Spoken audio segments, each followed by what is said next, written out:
Hello, guys. Come on in. Come on in. I am going to start the Lindsay Clancy trial from the beginning from today. So I can zoom past all of the sidebars. So I can zoom past all of the lunch breaks. And then we have time for some discussion.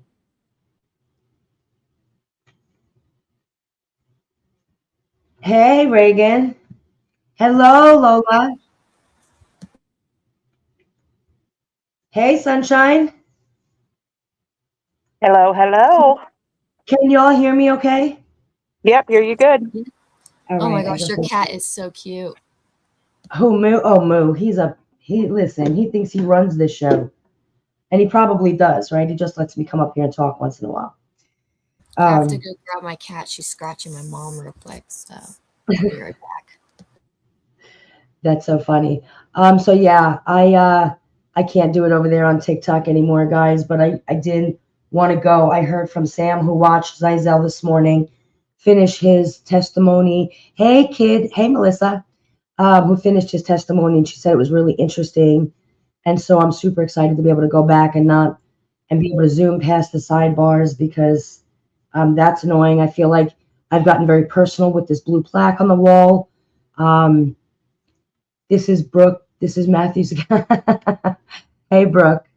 Thank you, Lola. I appreciate it. So I just want to give people time in here. I was just over on TikTok letting them know that I will be over here. But Sam, you said it was really interesting this morning with Zizel. Come on, where are you going?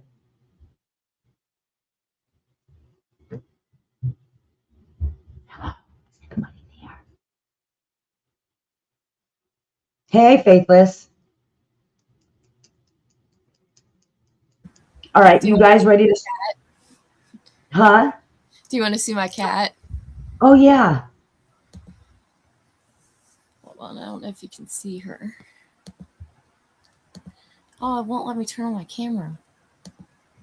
Oh, it won't let me turn on my camera. Oh, I can hear your cat. You can hear her. Yeah. Yeah, she's So does Moo. You hear it too, Moo? Look, Moo's looking. Like, where's my friend? It won't let me turn on my camera. Oh, that's weird. Yeah, I don't know. Oh, what's your cat's name?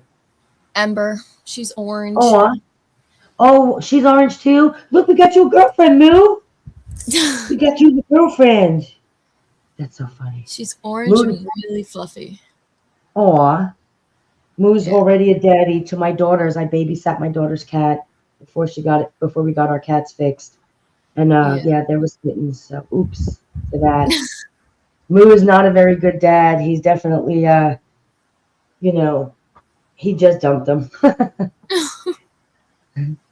He was he didn't care too much. All right, guys, let's get this started and see what they had to say this morning. Let me see. And this is going back to Dr. Zizel.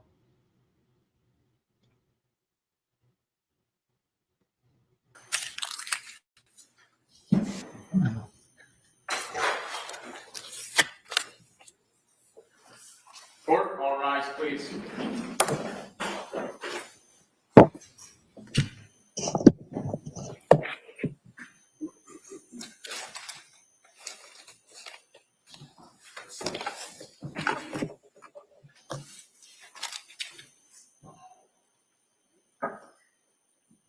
That bow. Hey, Paula.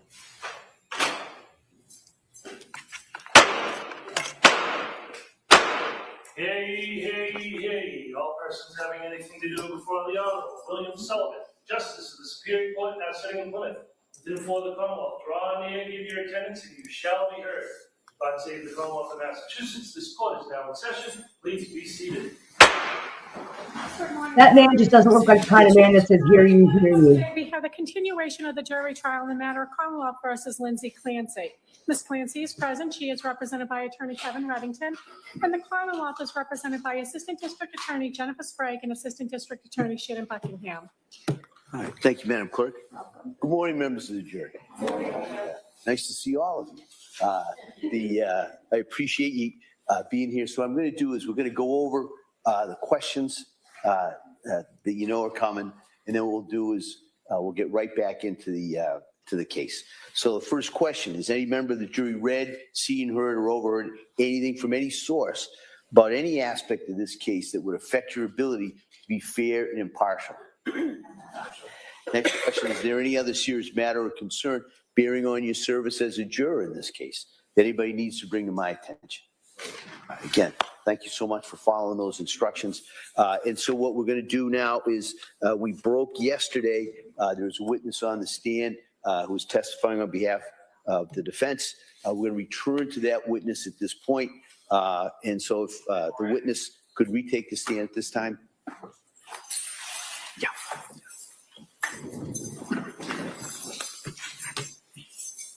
Morning. That white hair is something else. Hey, Luna. Good morning, Doc. Good morning, Your Honor. All right, are you ready? Thank you, Judge. Sir, I'm going to try to just redirect towards the interview that you had of Lindsay regarding her journey. On November 29th of 2022, do you recall which healthcare provider she visited?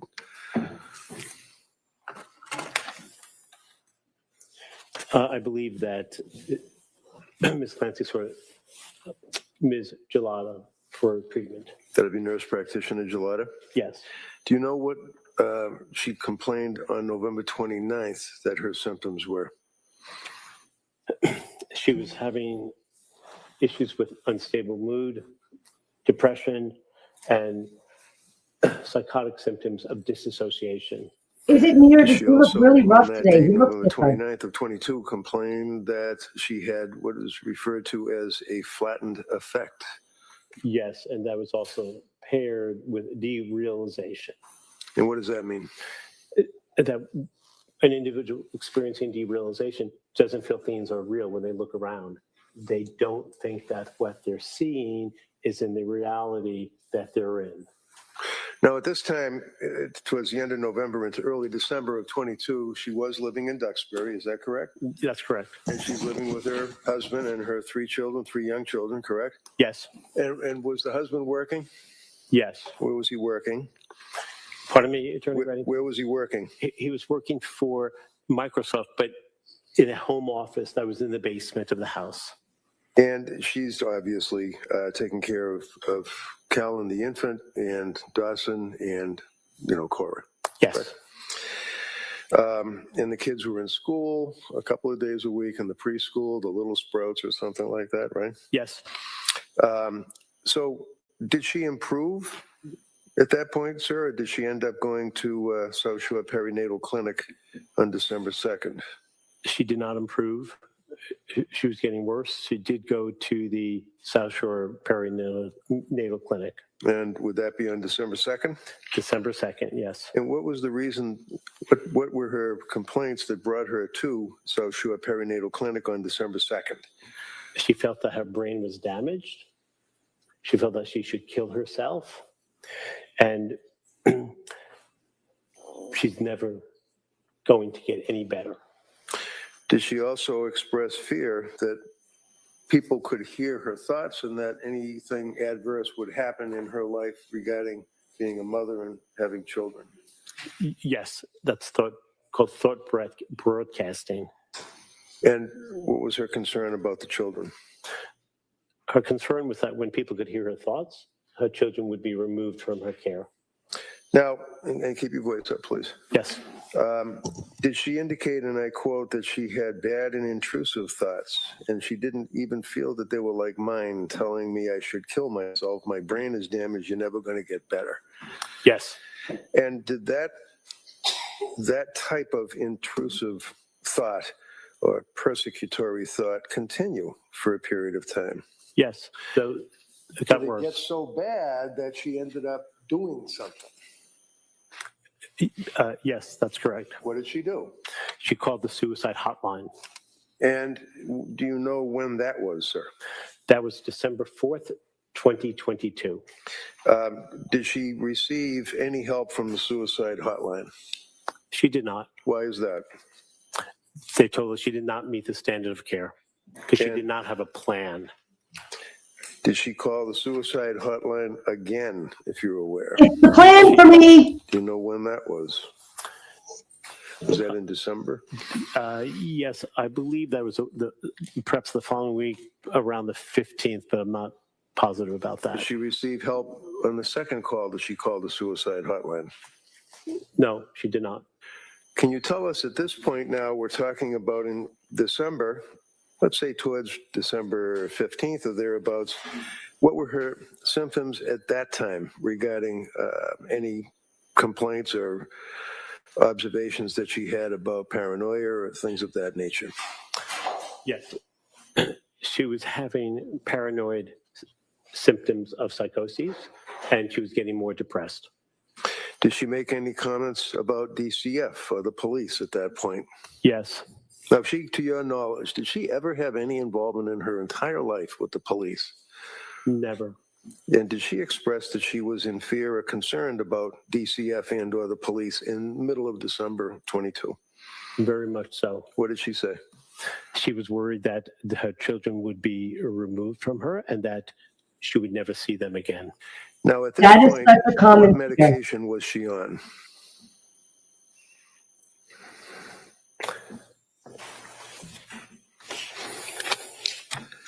First paragraph, page 9. She started to take, at that point, Seroquel, Remeron, and Klonopin. Did she make any complaints at that point about the effect, if any, of Yeah. medications? Yes. What did she say? She said she felt like a zombie. Did she present with any particular medical observation that you refer to? I'm not sure I understand your question. Well, paragraph 1 on page 9, you indicate she presented with anhedonia. Yeah. What does that mean? Anhedonia is a word that means without pleasure. When someone has anhedonia, they cannot enjoy life. They don't laugh. They have no pleasure. Continuing on into December, what was her status of her condition of depression and symptoms of paranoia and intrusive thoughts, et cetera, that we've talked about? It continued unabated. On December 15th of 22, right before the holidays, did she go somewhere? Yes, she did. Where'd she go? She went to the clinic in Rhode Island, Parents and Women's Clinic, partial day hospitalization program. And she didn't get any help there either, right? That's correct. Did she go at some point around that same time frame to Mass General Hospital? Yes, she did. Now, you knew that she worked at Mass General Hospital for 9 years, right? That's correct, in labor Wasn't and there- delivery. She wasn't there visiting friends, right? That's correct. Why was she there? She was there in the emergency room to seek help. Did she get help on that day? She did not. So after going to the MGH ER at some point in December 30th, what did she do? She went back to the emergency room at Mass General. Now, for example, on December 15th, did Pat Clancy, her husband, get involved with her medical treatment? Yes. And do the medical records indicate that he did something with her? Yes, he brought her to the partial hospitalization program in Rhode Island. Did he also bring her to the Mass General Hospital ER? Yes, he did. Did he also bring her to see the doctor or the nurse practitioner, Gelater, and complain about the medication? Yes. So December 30th or 31st of 2022, she was admitted voluntarily to McLean, right? That's correct, yes. How long was she there for? She was there till the 5th. She was discharged January 5th, 2023. Was that a voluntary discharge? They cleared her as well to be discharged? Yes. That was not what is referred to as AMA, or against medical advice, right? Yes. Yes, what? Yes, it's Thank you, not Luna. AMA. It's not against medical advice. She was following hospital guidelines. She was discharged accordingly. And she wanted to go to her daughter's some function? She wanted to go to her daughter Cora's birthday party, which was held on the 7th of January. Now, at this point, what was her status? Was she weaned off of medication or on her way to being weaned off of medication when she got out of McLean? I believe so, yes. She was being tapered down on her medication. And what was the medication that she was tapered down on? I believe it was Seroquel and Klonopin. Did her intrusive thoughts and the paranoia, did that abate? Did that stop? It did not. Now, when she was home in the month of January after Cora's birthday, which I think was on January 7th, did she continue to have these intensive intrusive thoughts? Yes. Can you tell us, when we say intrusive thoughts, is she referring to intrusive thoughts like you might think of something coming up next week that's bothersome, or is this a indication, in your opinion, to a reasonable degree, of medical certainty as to what she was experiencing at that point in January of 2023? She wasn't just having everyday thoughts that we all have, reminding ourselves to do something, which we make note of, and then we move on. Intrusive thoughts are unrelenting. They don't stop. They're what we call ego dystonic. You don't want them. They keep interfering with your ability to get through the day. Did she have, at this point, intrusive thoughts continuing regarding voices in her head that she heard constantly? Yes. What were these voices saying to her? They were getting worse, and they were telling her to kill herself. And as January continued, she was, to your knowledge, using her computer to look up drugs and interactions and side effects and things of that nature? Yes. If a person is in a psychosis, or as I think you said, premorbidly psychosis, are they able to do things like look up things on a computer? Yes. And you're aware that she actually at one point looked up, can you cure, I think, a sociopath or a psychopath or something like that? It was sociopath, yes. Is that indicative of her feeling that she is a homicidal maniac and has to have some help, or is that in the same time frame that she was Googling all of the effects of medications on a human being? Is it an objection? Yes. Yeah, sustained. So during the period that she was Googling, well, let me ask you, what was she Googling? Googling words about sociopaths, sociopathy. Can you treat a sociopath? What are hallucinations? What else?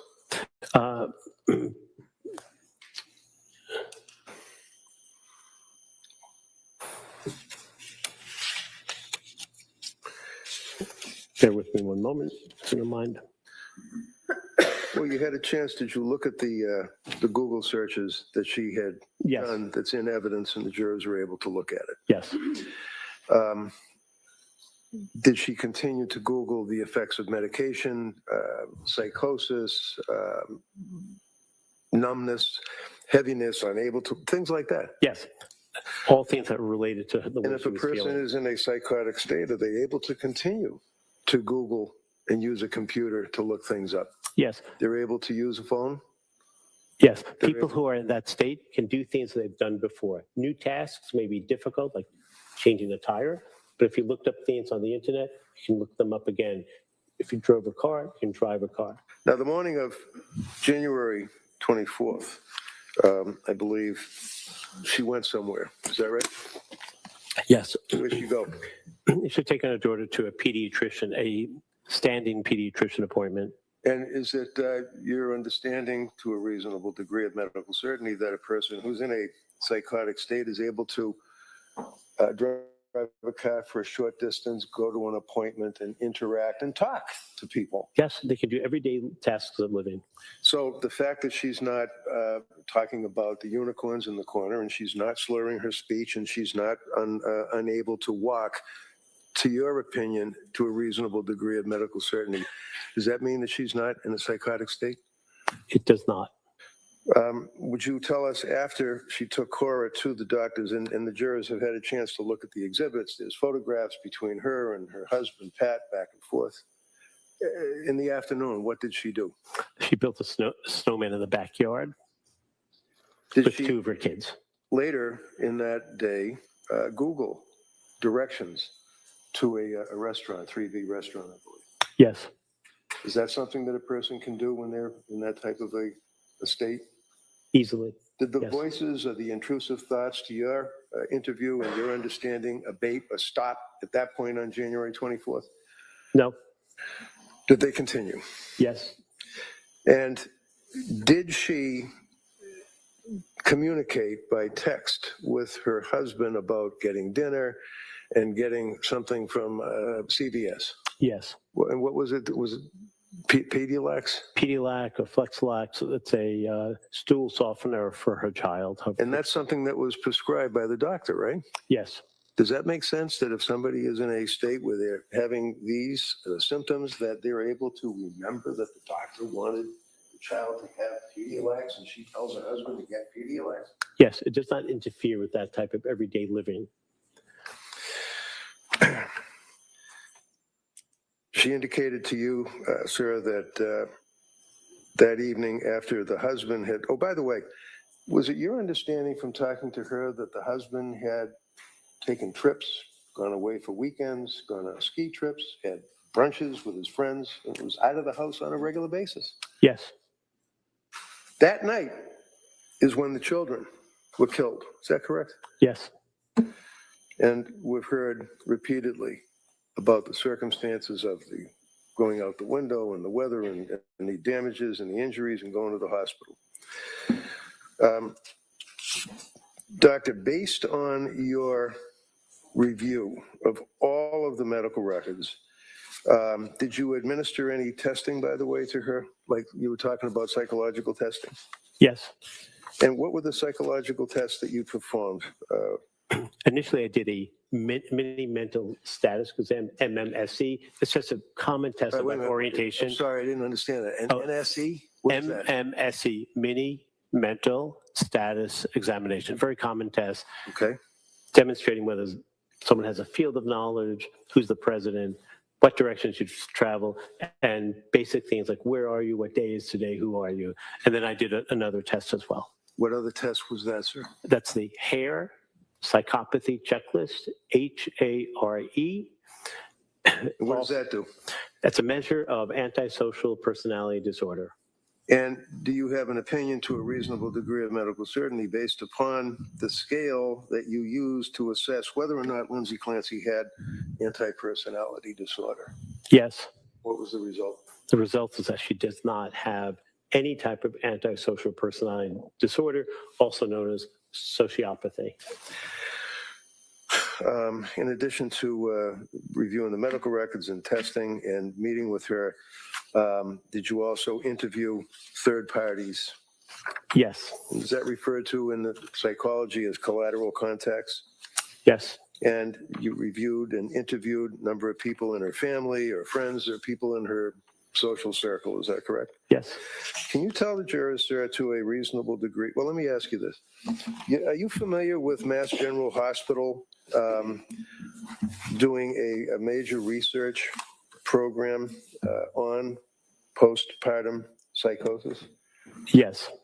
And did they publish an article, a significant article, regarding the circumstances, symptomology, and things of that nature of postpartum psychosis? Yes. And would you agree, sir, that the symptoms of postpartum psychosis would be depression? Is that one? Yes. Did Lindsay, to your opinion, have depression? Yes. And were there indications from your review of the medical records that she felt low, flat, tearful, emotional, crying? All of those things, yes. Did she also express anxiety, feeling tense, nervousness? All of those things, yes. Did she also express feelings that she was withdrawn, not able to socialize with people, wanting to talk or be near others? All of those things as well, yes. She indicate that she felt tired, heavy, without energy? Absolutely, yes. Did she indicate that she was having a harder time taking care of her children? Yes. Did she indicate that she was having issues regarding personal hygiene, not bathing, things of that nature? Yes. Did she indicate that she had severe confusion in actually hearing or seeing things that aren't there? In her case, it would not be seeing, that would be visual hallucinations. But did she complain of hearing things that weren't there, hallucinations? Yes. Did she complain of thoughts and beliefs that were not within reality and that she was in a disassociated state out of reality? Yes. Did she indicate that, did you observe that there were circumstances where she exhibited increased energy, activity, productivity, otherwise known as hypomania? Yes. Did she complain that she had racing thoughts, a quote, busy brain, end quote, increased creativity? Yes. And when she said in your review of the medical records that she was having a busy brain, did she express the fact that she would get confused and that she thought her brain was damaged? Yes, that's correct. Was she restless and agitated, unable to keep still, Yes. unable to sleep? Yes, extremely unable to sleep. So can you tell this jury, sir, in your opinion, to a reasonable degree of medical certainty based upon all of what you have reviewed, all of what we have talked about, all of what you have considered, as to whether or not at the time of this incident resulting in the killing of these 3 little kids that she was suffering from a mental disease or defect, such as that she lost substantial capacity to appreciate the wrongfulness of her act, or in the disjunctive, was unable to conform her conduct to the requirements of the law? Yes. Tell the jury what your opinion is, please. My opinion is that she did have indeed a mental disease or defect. That's a legal construct, not a DSM-5 one, but she had bipolar disorder with postpartum psychoses. In addition, she was unable to conform her behaviors to the rule of law, and she had no appreciation for the wrongfulness of her act. Thank you, sir. You're welcome. All right, Kamal?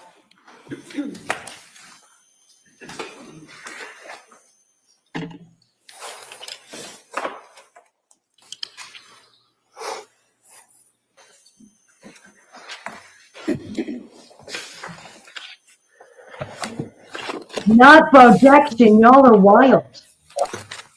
Good morning, sir. Good morning.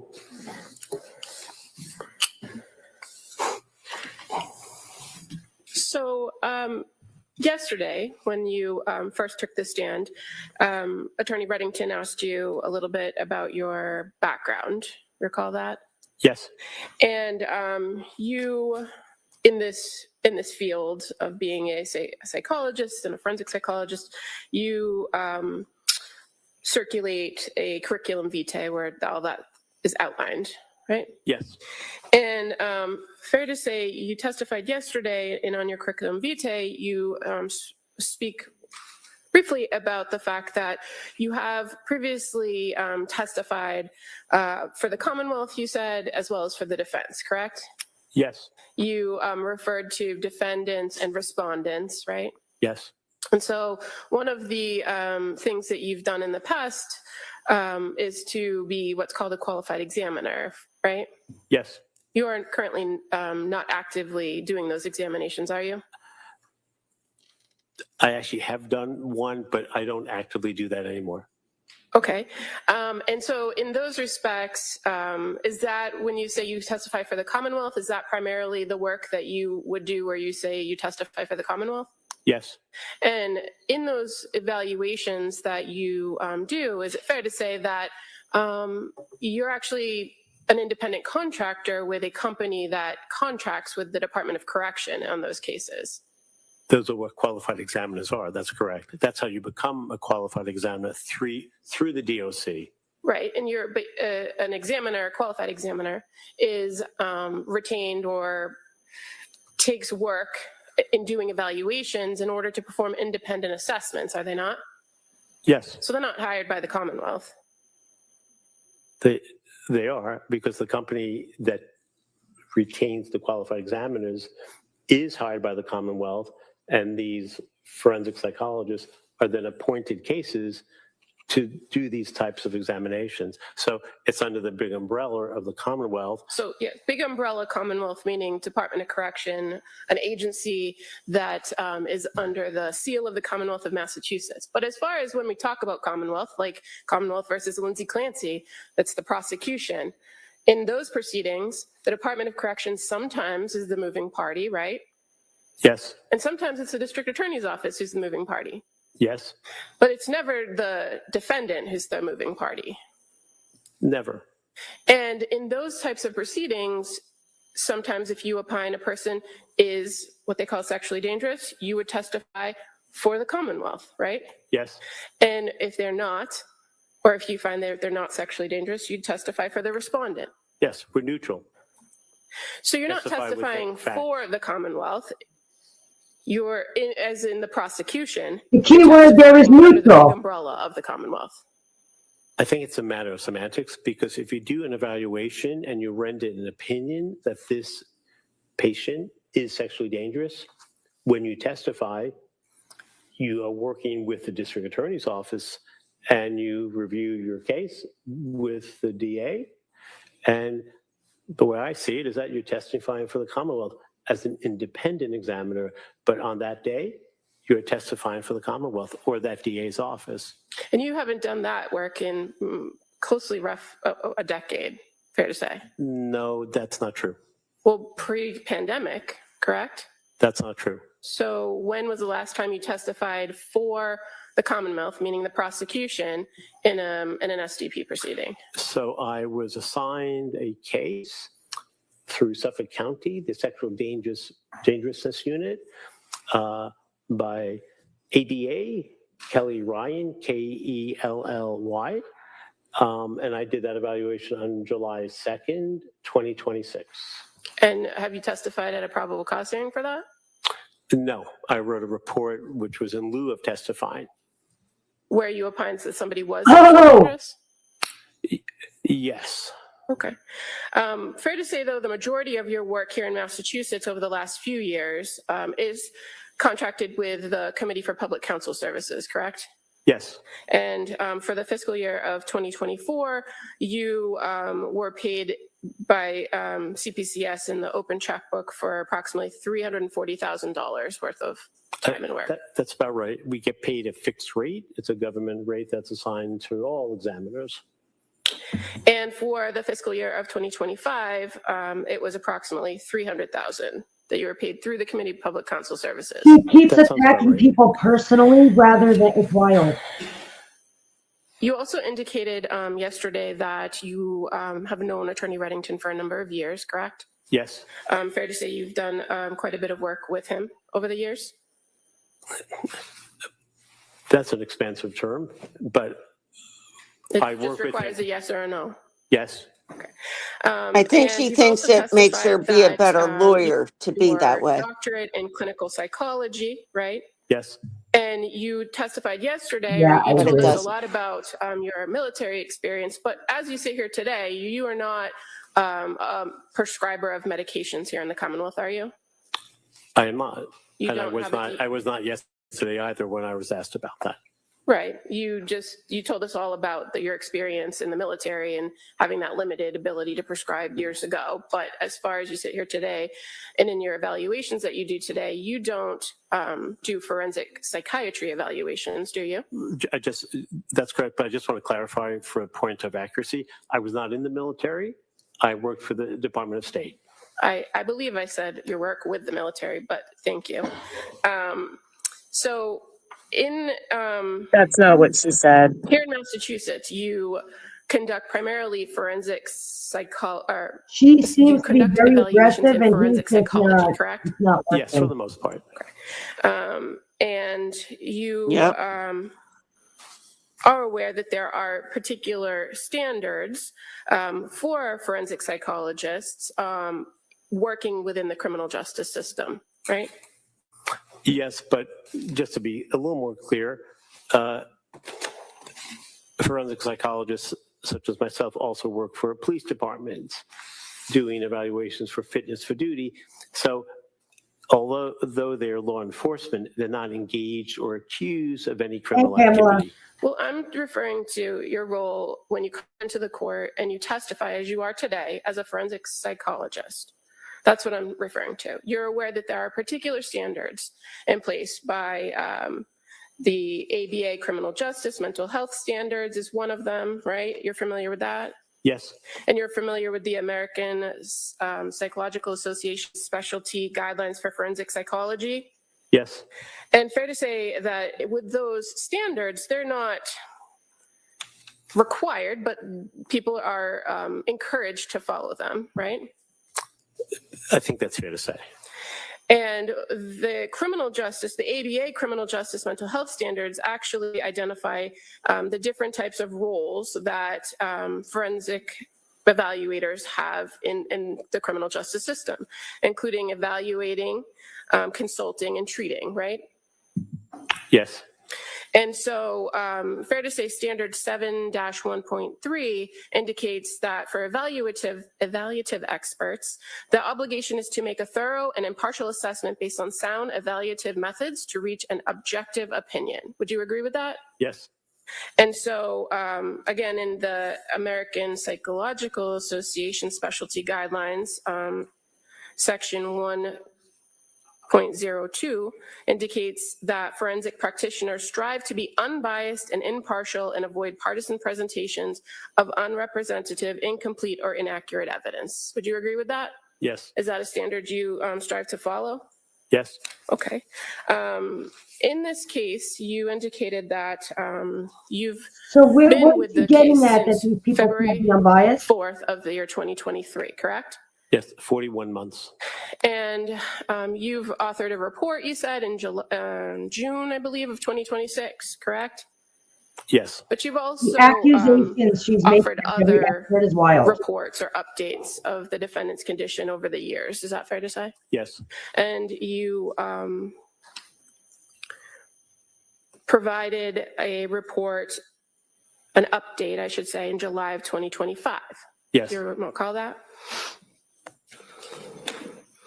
And in that report, you identify that as of July 23rd, 2025, that the defendant was residing at Tewksbury Hospital. Do you recall that? Putting Yes. that in? Yes. And that there was a planned transfer to Worcester Recovery Hospital or Worcester Recovery Center and Hospital. Do you recall writing that? I don't know if it was a plan. It was a hope and a goal, but it was not an official plan. Well, I can provide you with your report if you'd like to review, but it reads, currently, Ms. Clancy resides at Tewksbury Hospital with a planned transfer to Worcester Recovery Center and Hospital. That sounds right. Yes. Okay. And that she is presently medication stabilized and is in the process of discontinuing most, if not all, psychotropic medications, demonstrating an emerging capacity to stabilize without them. Do you recall writing that? Yes. So in July of 2025, it was your opinion that she was stable and she would be hopefully, as you say, transferred to a different facility, correct? Yes. And you're aware that currently she's still at Tewksbury Hospital? Yes. And currently she's still taking psychotropic medications? That's true. Yes.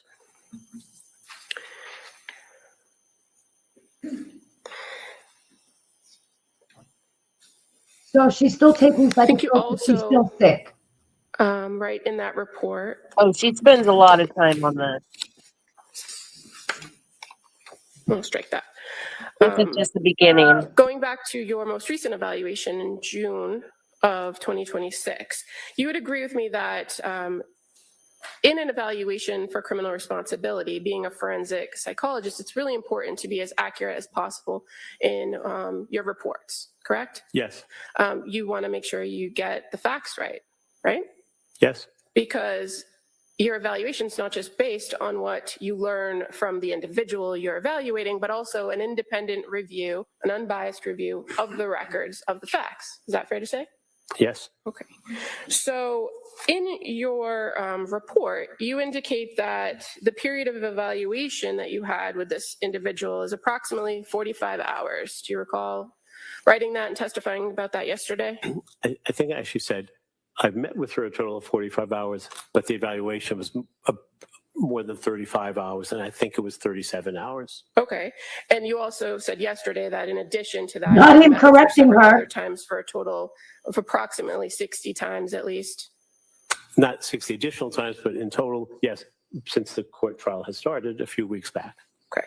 Is that typical for you to spend 35 hours with a person that you're evaluating? It does happen, but it's not typical. You also indicated yesterday that one of how you became involved in this case is Attorney Reddington called you and asked you to go check on the, I think you said mental well-being.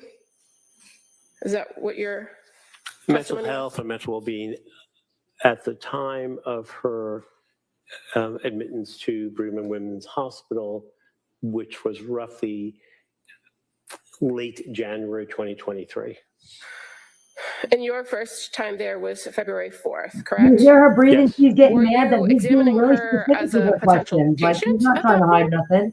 I was examining her as a colleague and friend of Attorney Reddington to see how she was faring. There was no predetermined notion whether I would be interested or willing or even offered the opportunity to take the case. I was just going to meet with her, given the fact that she was in a bed in ICU, locked to the bed frame, and no one was able to visit her. So you went in to visit her. Yes. And when you went in to visit her, you indicated that she had recently been extubated in your testimony yesterday. You're aware from the review of the records that she was extubated on January 28th.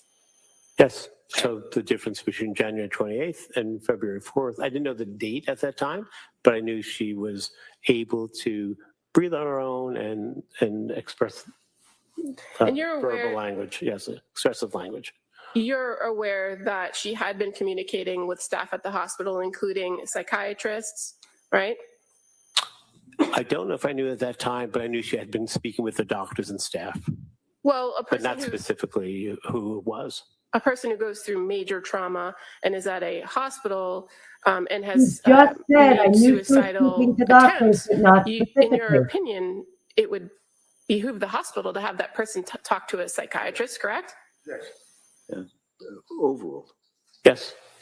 Now, in addition to meeting with the staff and the psychiatry team, prior to your arrival, were you aware that she had an attorney that had came to visit her a few times? Not Mr. Reddington, but a different attorney. Yes, I don't know how many times, but I am aware that there was an attorney, Gelb, who was somehow involved in the case. Okay, so there was somebody that came in to see her prior to you coming in to see her. Yes. Now, you testified yesterday that you performed a mental status exam that day on February 4th. Do you recall that? I do. Where in your report or the previous report from July or your June report do you outline the results of your mental status exam? There is none, because if someone's not capable of just explaining who they are, where they are, and if they're clear of mentation and thinking, then I'll meet with them. But if they're not, I won't. So it's a sine qua non. You do that just to make sure you can keep meeting with them and that they are able to understand what you're talking about. Standard practice. But you indicated yesterday that she did know who she was, right? Yes. She didn't know where she was.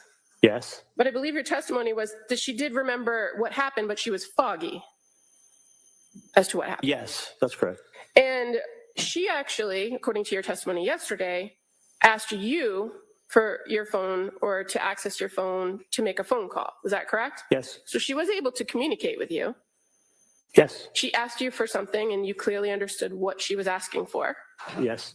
And you indicated that she asked to call her husband, right? Yes. Had you spoken with her husband before that time? I did not speak with him at that time. I didn't know him, and I had not spoken to him prior to that time. So how'd you get the phone number to call him? I did not have the phone number to call. So she provided you with a phone number to dial so that she could call him on speakerphone, right? Yes. And she remembered the number? Yes. And so you indicated on that day, on February 4th, that she left a voicemail, right? Yes. So in that voicemail message, were you able to identify that it was Patrick Clancy's phone? Did it say, hey, this is Pat, leave a message or something to that effect? I don't remember the salutation from the voice recording, but there was no evidence that it was not Patrick Clancy. And as far as her confidence in the number, she gave it to you with no issue, did she not? That's correct. She didn't have her own cell phone to refer to, did she? That's correct. Or a pad of paper where all the numbers were written down? She didn't. You indicated that she left a message. Do you recall what the message was? She expressed a love for him, wanted to know how he was doing, and that was pretty much it. And again, you said that you didn't write down what the mental status exam was, but the fact that she was able to relay that message, was it clear and coherent what she was saying? Yes, mental status exams are multiple levels. Different things are asked. If you don't know where you are, it doesn't mean you can't have a conversation with someone. And she was able to have a conversation with you that day? Yes. Now, you said you went back on February 6th and met with her again, correct? Yes. And you guys made another attempt at calling Patrick. Yes. Again, did you remember the number? No. Did you have it stored in your phone? No. Did she provide you his phone number to call? Well, it was in my phone. I could just look it up on my phone. I didn't write it down. I didn't enter his name. Either she gave it to me again, or I just looked it up from 2 days prior. But you don't recall, as you sit here today, which it was, do you? No. And you didn't write a report about that interaction, did you? I did not. So in this second phone call, you were able to actually hear that she was talking with Patrick on the other end, right? Yes. And at that time, when you were now second time meeting with her and having this phone call, were you aware that she had already changed her healthcare proxy from Patrick to her parents?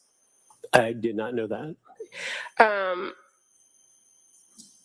Did you talk to Patrick in between the 4th and the 6th to find out if he had tried to come in to visit her? I didn't speak to him at all, so I knew nothing about what his plans or intentions were. Your testimony yesterday was that she had called him to tell him that she loved him and to see where they were at, right? Yes. That was your testimony? Meaning what, their relationship? That I made no interpretation of what that meant. She left the message and we left it at that. But in that subsequent conversation that you were a witness to where they were speaking on the phone and she told them about these voices or explained about the voices, did she ask about the kids?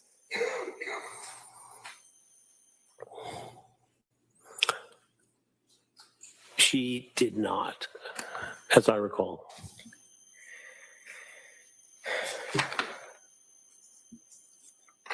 Now, What was in she all of gonna the times ask? Are over the they course really of dead? I the last mean- few years that you've met with Miss Clancy, how many times has she told you since the incident that she's heard a voice currently?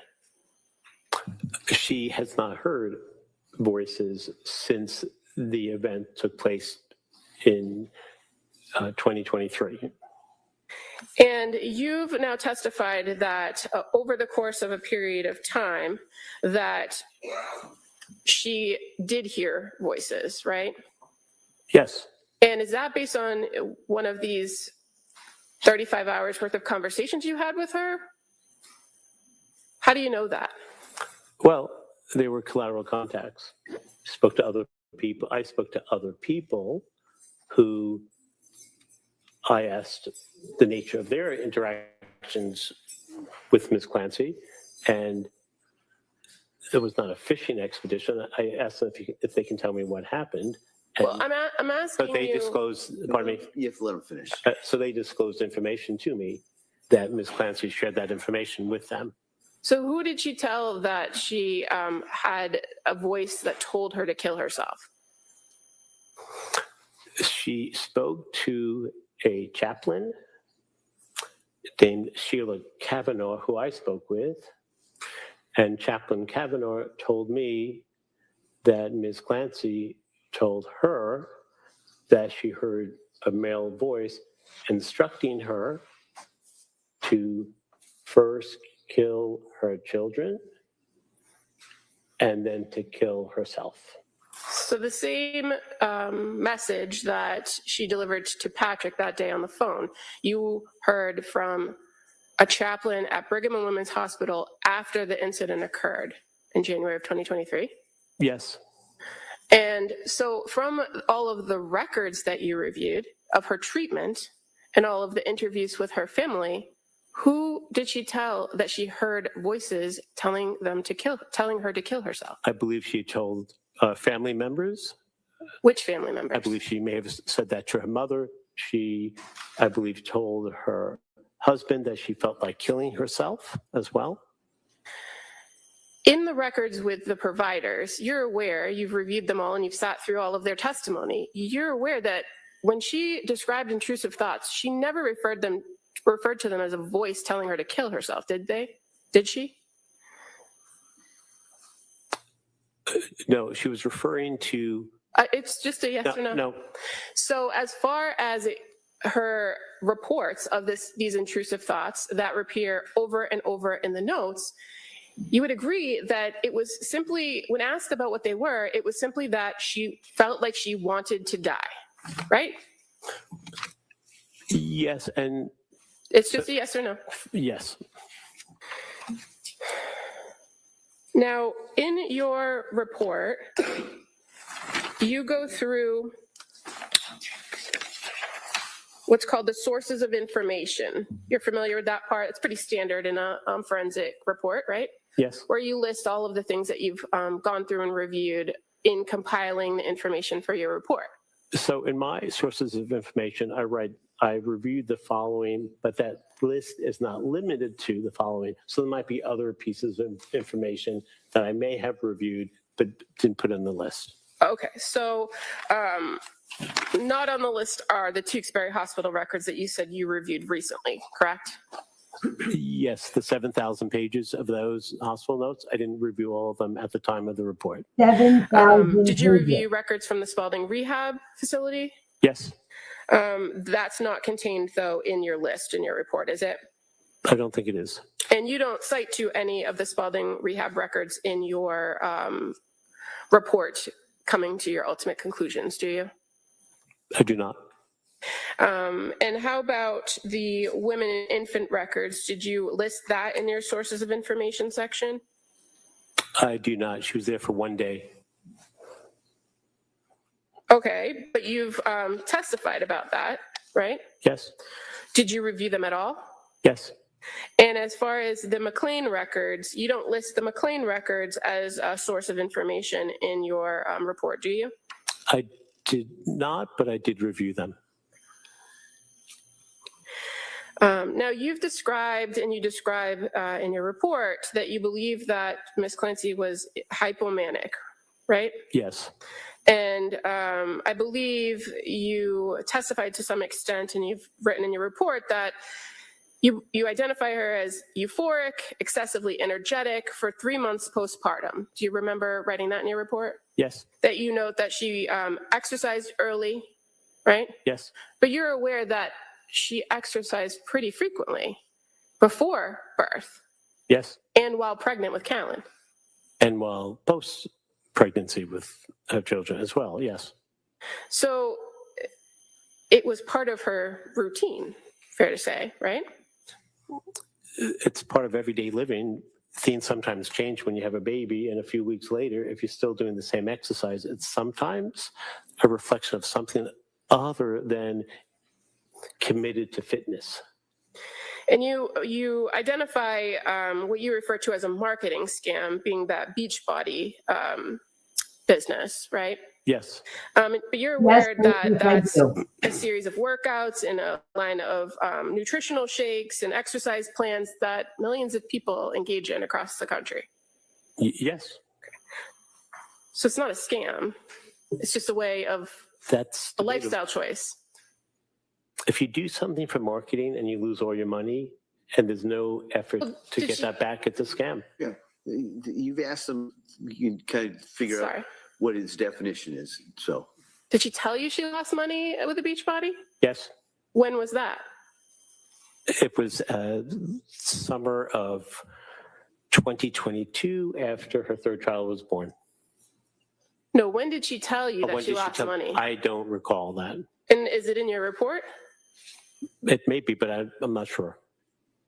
Well, I have it with me, or do you have it up there? Can you look and point to me where she told you, at what point she told you she lost money in this endeavor?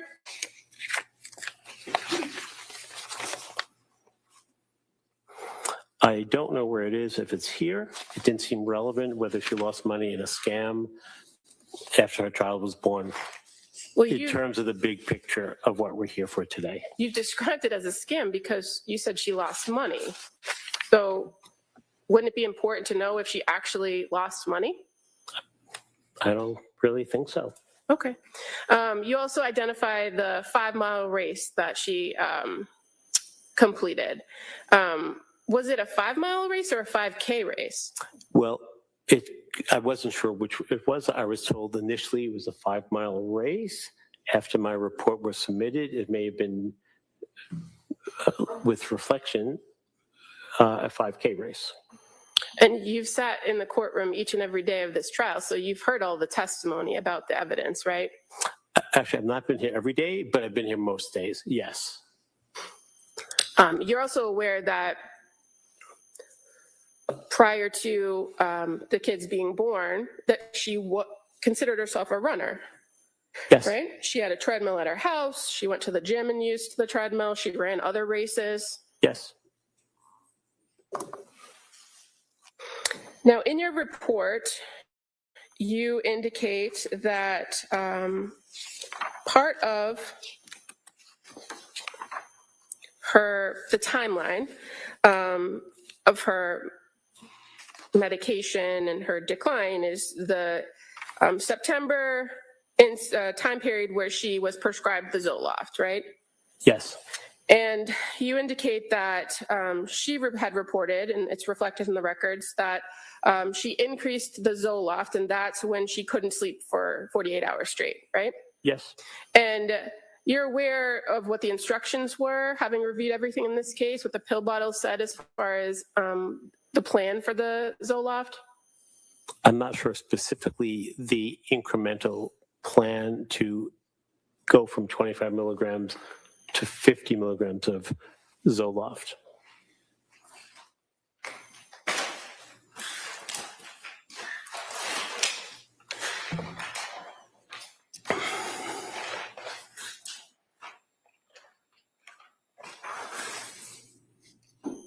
Well, I have the bottle, exhibit number 2. Sertraline, not Zoloft, right? Brand name Zoloft? Yes. Says take 1 oral tablet once a day for 1 week, then increase to 2 tablets daily thereafter. Right. Right on the label. Right. That's 25 milligrams to 50 milligrams. And again, having been at the majority of this trial, you aware that there were 30 in that prescription and 23 left in the bottle when they were inventoried. Yes. And those are pills that were in Patrick Clancy's possession at the time of these events in January. You're aware, right? Yes, I believe they were in the middle console on the lower part of his truck, the lower part of the middle console in his truck. So if there's only 7 pills missing from a prescription that requires the person to take a particular dosage for 1 week or 7 days, how did she double the dose? Well, sometimes when you are given medication, you may have medication of the same exact dosage and the same exact medication another time, and you therefore may have pills that you didn't take the previous month or the month before that, and sometimes people just finish what they've had before. and before they go on to the most current dose. So I am aware of what you're referring to, but I don't know if there are other bottles there that she may have had medication still in those pill bottles. Well, I'm looking at exhibit number 1, a record from CVS Pharmacy, which all of these bottles are from. And the only time a prescription for sertraline is filled is on September 15th, 2022 for 30 pills. You aware of that? Yes. So there's no prior prescription for sertraline, is there? I don't think so. Now, in your report, you also refer to 1129, and your report on page 8, paragraph 2 says on 1129, Paula Gelada. Is I'll that give Bo Peep that one. supposed to be Rebecca Gelada? Yes. Okay. So it also says that she prescribed Seroquel to treat Ms. Clancy's anxiety, depressed and unstable mood, and psychotic symptoms of disassociation and derealization. Where is that in Rebecca Gelada's record that that's why she prescribed Seroquel?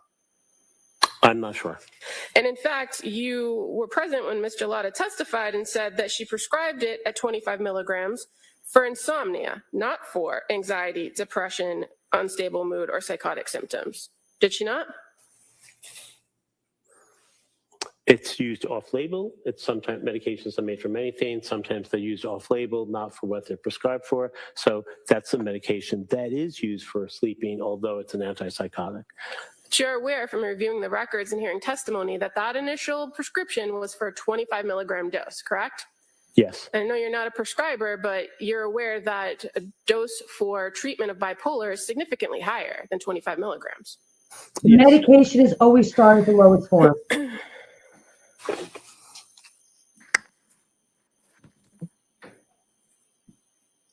So if she was just prescribed that, then it would make sense that it was the lowest form. You've described in your testimony in this court repeated auditory hallucinations about wanting to kill herself or that she should kill herself and that she is damaged or her brain is damaged, right? That's correct. Now, did you have a conversation with her in one of these 35 hours about that particular voice or thought or belief? So when I meet with Ms. Clancy, it's not as if I have one conversation on one of the 35 hours.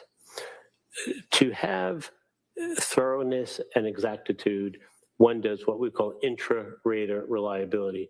In other words, over the period of time, to confirm what someone says to you to help endorse the veracity or accuracy of that, you'll ask that question in a multitude of different ways.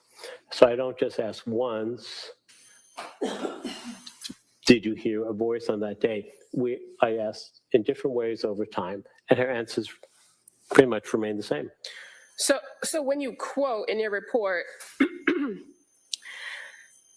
when questioned about the nature and content of these horrible thoughts, Ms. Clancy stated, quote, like a really bad and intrusive thought that I didn't feel like it was mine, telling me I should kill myself, your brain is damaged, you're never going to get better, end quote. Where does the quote come from? Where does the quote come from? Right. She had said that to me. To you, at some point? Yes. Okay. And this is well after the incident occurred, correct? Yes. And you reviewed all the records to know that she did not endorse that she was hearing a voice to any of her providers between September and January 23rd of 2023. So when someone... Yes or no, sir? That's a difficult question to say yes or no from, because sometimes if someone says something that's inaccurate, it's not an affirmatory or a negative response. That's misleading. My question to you, though, was where in the records from September to January 23rd of 2022 did she tell any of the providers she saw that she heard a voice telling her to kill herself? It's not in the records. Okay. And you're aware that she has spoken to several forensic psychiatrists and psychologists over the course of this case, right? Not just yourself. Yes, she spoke to 3 retained experts in April 10th and April 12th of 2026. And then on June 12th of 2026, 1,172 days after I initially met with her, then 1,120 days after I met with her. That's the third Not funny, example. bringing in the day Well, count. you're aware that you're referring to Dr. Halbrin, Dr. Mack, and Dr. Satoff, correct? Correct. But you're aware that she also spoke with Dr. Resnick and Dr. Spinelli well before that. On May 5th of 2023, approximately 90 days more or less later. Yes. And you're also aware, sir, that she never told Dr. Resnick in a recorded interview, nor Dr. Halbrin, Dr. Mack, or Dr. Satoff that she heard. Sustained. Your testimony is that she told you that she heard this voice. Fair to say she identified to you that it was her own voice that she heard, correct? That's not correct. So she told you that she heard a male's voice? That's correct. When? On the night of the incident, January 24th, 2023. No, I'm referring to the fact that you've now testified that she heard this, as you call it, a persistent what's the word you use? Persecutorial voice over the course of time? Was that your testimony? I hear the rage. You're referring to the ongoing negative voices or intrusive thoughts that she was hearing, right? Where she felt, in fact, other people could hear those voices, thought broadcasting. So there are multiple layers here of hearing intrusive thoughts. So, but hearing voices so loud that she believed other people could hear her. Those are two separate phenomena, if you will. In those voices that you're saying she told you she heard about wanting to die or to kill herself or her brain was damaged prior to January 24th of 2023, did she say it was her own voice she could hear? It was her own thoughts? She did not identify whose voice it was. Fair to say the only time she specifically said she heard a male voice was when she recounts the events on January 24th of 2023. Yes, that's accurate. And you'd agree that there's a difference between the idea that somebody believes their thoughts would be or could be heard by others and the belief that they are being heard by others, right? Yes, it's a matter of semantics and it's a level of degreeism. Believing and knowing, two totally separate things. And believing, having a fixed belief like that would be a delusion, right? That's correct. A delusion is a fixed false belief that is unshakable and not something you get rid of either through your own efforts to tell the voice to go away or other people saying, just, for example, try to stop thinking about it. And the idea that she believed that something was wrong with her brain or that if people could know what was happening, that the police might get involved, that is something that could happen if somebody articulates those things, right? Absolutely. It's common sense. Now, in your report, you also indicate that, in your testimony, you indicated that on January 5th of 2023, that's when Ms. Clancy was discharged from McLean Hospital, and I think your testimony was that she went in there on Seroquel and I think you indicated Klonopin, correct? Yes. And your report says Seroquel and Klonopin. You recall that? Yes. You're aware that based on the medication journal that is in evidence that she hadn't taken Klonopin since November 27th of 2022. She had a prescription for that, and I think she may have taken some, but may not have been on a regular basis. But you've seen the pages of her journal to know that she's pretty diligent about saying exactly what she took on each particular date. Yes. Leading up to her stay at McLean and even after. Yes.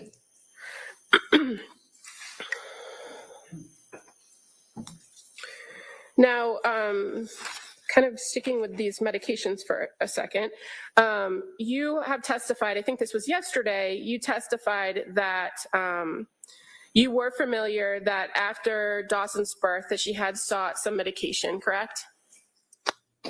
Yes. And I believe you testified yesterday that she was on trazodone, but in fact, she was prescribed Zoloft after Dawson and reported she did never take it, That's right? correct. So after my testimony, I reviewed that and I confabulated the trazodone with another medication, the Zoloft. And again, you've talked a lot about that the medications that she was taking, the different medications, didn't provide her with any sort of relief. So it's important to know the different medications she was taking and what the reactions were, right? I don't know if I talked a lot about it. I was asked questions. I answered them honestly. They didn't provide relief. I would agree with that. And that was the whole point of her seeking help.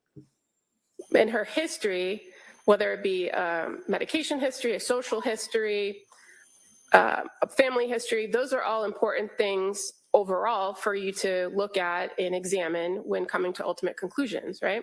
For everyone, yes, of course. So it's important to be accurate when you're recalling or reporting that information. As much as possible as one can be, yes, that's true. And as far as the medication goes, I think you testified yesterday that she also took medication in nursing school, correct?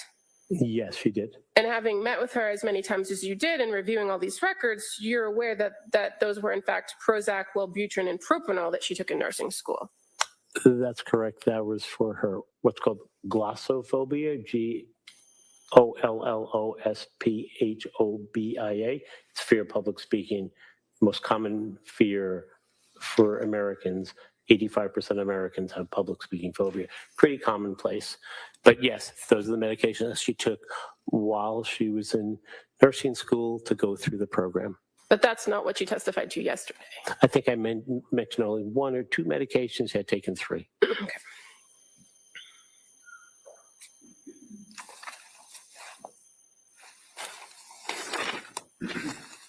And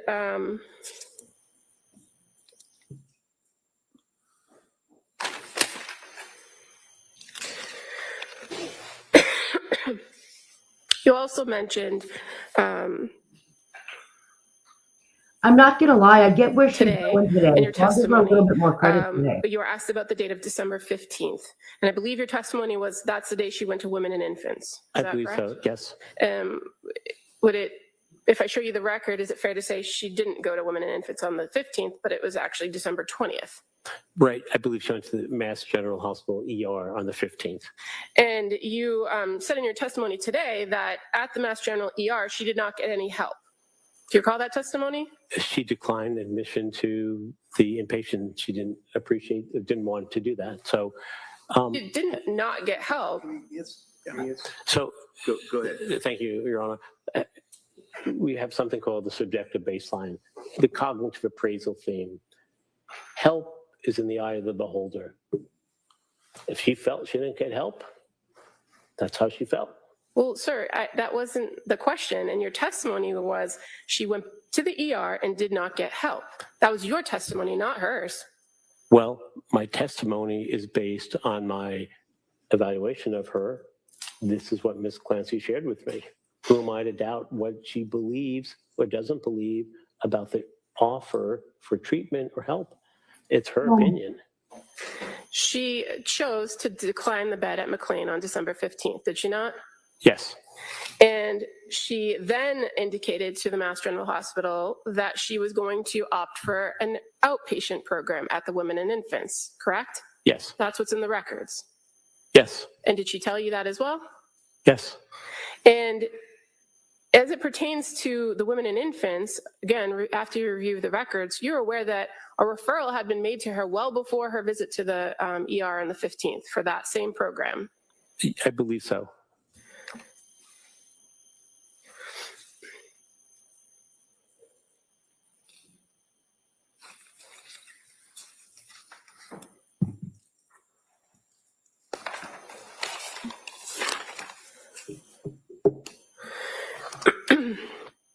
Now, you've indicated in your testimony that it's your opinion that her diagnosis is bipolar disorder with psychotic symptoms, correct? Yes. And fair to say, you've reviewed, prior to your report, you had reviewed Dr. Resnick's report. I'm not.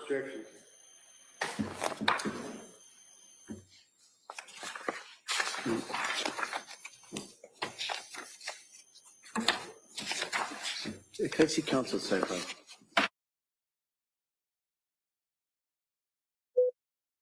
Not a sidebar. Hold on.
One moment, sorry. I know it sounds like not good, but when Kevin questions him again, Reddington, it comes together because he's not allowing him to explain things, and it's not like black and white. So it makes sense. Wait. Yeah. I mean, I'll give her credit. I see where she's going today. The problem is the thoughts is unorganized, but On page 4 of your report, where you list the sources of information, you do identify as number 24, forensic psychiatric evaluation of Philip J. Resnick from 9/27/24. Do you not? I do. And so that's something you reviewed. I didn't draw my opinion. That wasn't the question, sir. Well, Right. Hold on. Ask the question again. Go ahead. Did you review his report? That's not the question.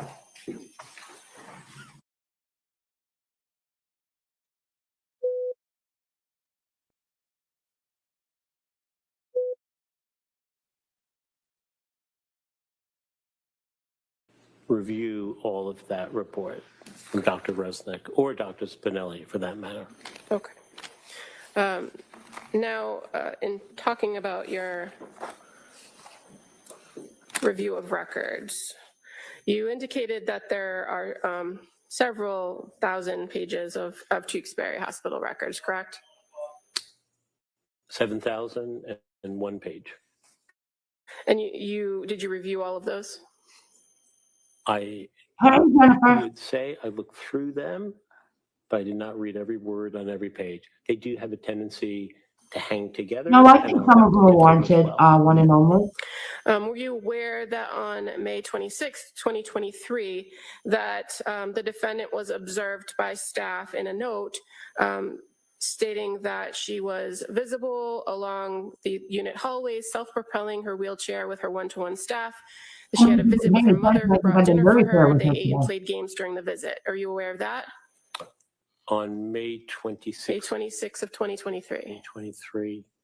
Hey, Roslyn. 3 years ago and a few months. I don't know that. I don't remember. That would have been approximately 4 months after the incident and on the date of Callan's first birthday, right? Yes, but you asked if I remember that event, and I don't. You don't, or you do? I don't remember that she was seen with her mother on that day who brought food, and she was seen using a wheelchair to travel down the hallway at the hospital. I don't remember. If I tell you that was read from page 176 of the Tewksbury Hospital records, would you agree with that?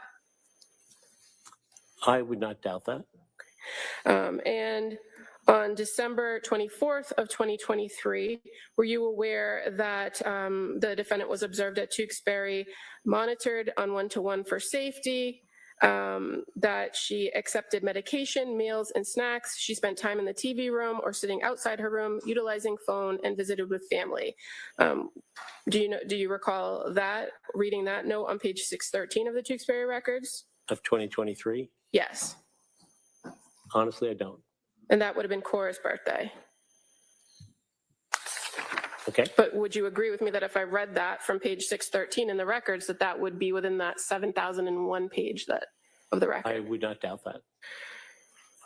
How about on January 24th, 2024, where she's observed in a note from Tewksbury State Hospital on page 674, saying, where the note reads, patient was visible in the milieu, engageable with both staff and select peers. Patient accepted select medications as her baseline. Those are the boxes you check off during was the pleasant during starting. interactions, self-propelling in wheelchair in the halls, spending much of the morning and early afternoon in her room and hall on her electronics. Do you recall reading that record? Not specifically. And January 24th, 2024 would have been the year anniversary of the incident, correct? Yes. But if I read from page 674, you would agree with me that that's part of the Tewksbury record. Yes, I believe it's part of the record. And on May 26th of 2024, from page 922 of the Tewksbury record, patient monitored one-to-one for safety. She's been monitored for high suicide risk, accepted medication, some BFK and snacks. She spent some time in the TV room or sitting outside her room, utilizing phone. This is would you agree that not that's in any way, shape, or form an assessment that he would fair have reading to of go page through? 922? I have no reason to doubt that. Okay, and that she's also observed on that same day, visible on the unit while utilizing her phone outside her room, was able to make her needs known appropriately. Patient was observed playing dominoes with peers in the TV room. That was later in the day on May 26, 2024, which would have been Callan's None second of that birthday. is an assessment, though. I would believe that that record's probably accurate. I don't remember looking at that record specifically. How about on September 30th of These 2024? records happen every shift, every day of the the Tewksbury record, where by it's the noted healthcare on the floor. that These are not she was visible in psychologist the unit, records. attended These are the startup basic / coffee healthcare group, people doing their assisted with day-to-day AD, or charting. she was assisted with Every ADLs shift, as every needed. day. She was Yeah, in my safe behavioral grandparents control for the duration of the bring shift. And then lunch later and it reads, too. patient Yeah. visible in the hallways, seated in her This wheelchair is in outside no her bedroom way, using her cell phone, pleasant upon starting, this is just approach, people social saying with later, select eyes peers. on her. There's no assessment That to would have this. been on It's September not 30th, doctors starting this. 2024, It's which not would have been nurses Dawson's starting this. fifth This birthday. is every day, day to Do you recall day, reviewing that in the record? charting, Not off the top of my head, but I have no reason to doubt just to know that that they've it's not seen an her. accurate So record. that wouldn't be of any value to a doctor. It's not an December assessment of 24th, anything. 2024, page As these people can assess. 1442 of the Tewksbury records. It says the patient was visible on the unit utilizing her phone. Her parents were in to visit and they brought dinner with them. Patient accepted So medications all and she's doing fluids. is resorting to the CNA staff Patient saying in that good we laid eyes behavioral on control, her. maintaining safety. No That would have no SIB value noted to or reported. anybody assessing these Do records. you have reason to doubt that that's on page 1442 of the Tewksbury record? I have no reason to doubt that that's not an accurate reflection of what took place that day. And what's SIB? Self-injurious behavior. And so December 24th, 2024, that would have been Cora's 7th birthday, right? Yes. So January 24th, 2025. And again, that's what she was seen doing, but that has From nothing to page do with assessment or what she 1514 said of the Tewksbury records. during. where That's the it reads problem with inpatient this. treatment This goal was to a work low on my blow. mental health and to feel better. Says she participated in morning ADL routine with staff assistance. Patient was visible on the milieu at times in the hallway utilizing her phone. No SIB has been reported this shift. Does that, do you have any reason to doubt that that's contained on page 1514? I have no reason to doubt that. And that further observations on that day were that the patient was visible on the unit. She was social with select staff and peers and also seen utilizing her phone. Her parents were in to visit and brought her dinner, and they brought dinner with them. That was, again, on January 24th, 2025, which would have been earlier this morning. the second anniversary of this incident, correct? Yes. May 26, 2025, page 1,782 of the Tewksbury records. It says, these are not assessments from qualified healthcare. These are just CNAs saying that they saw her. she did not engage in any SIB. She was visited by her parents this shift. And She again, attended this startup safeguarding group happens and watched from TV. CNAs That would have been on May 26, on the 2025, which would have been every Carol's shift, 3 third times a birthday. day, Do you have any every reason to single doubt day. that in the record? I have no reason to doubt that. And on September 30th, 2025 of the Tewksbury record on page 2056, reads, patient was visible in the hallway using her phone. Does this show that she didn't have No mental SIB or behavioral issues observed or reported. Yeah, this is trying to say, but you don't Do you know have any doubt? the Do you have any reason to psychiatrist, doubt that that is her, an accurate read of the page therapy that day, 2056? how her actual I assessment have was. no reason These to people doubt aren't that able to that's not assess, they accurate. just saying relate And that eyes would have on been her. September 30th, which would have been Dawson's 6th That's the birthday, only right? value these things have. Yes.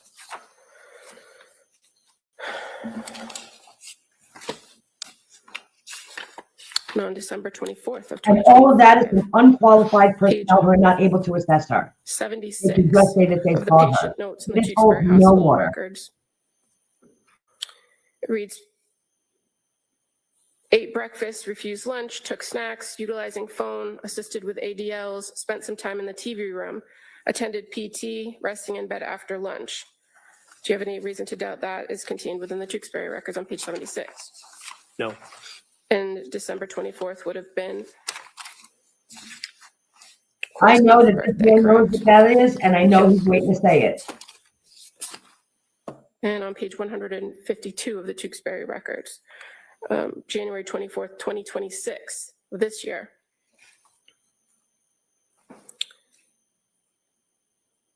Hey, Patient Amber. observed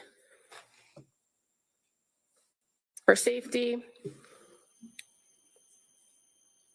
assess mental status, encourage safe behavioral control, monitoring for abrupt behavior change and attempt to prevent escalation or self-harm, encourage patient to participate in groups.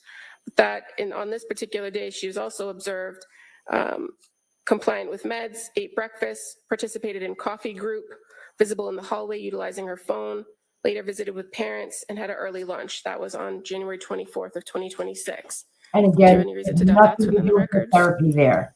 This No. is just And that she was that's when later they observed relied to on not her. have any SIB or behavioral issues. Again, on January 24th, 2026. Do you have any reason to doubt And that's that's contained the within the shift. Tewksbury That's not all records? day. No. No. And again, you reviewed or looked at some of them, but not every one of these. But these are already currently in evidence, correct? Yes. Your Honor, I would move to admit these excerpts as the next exhibit, please. Any objection? Go for it. All right, that may be admitted.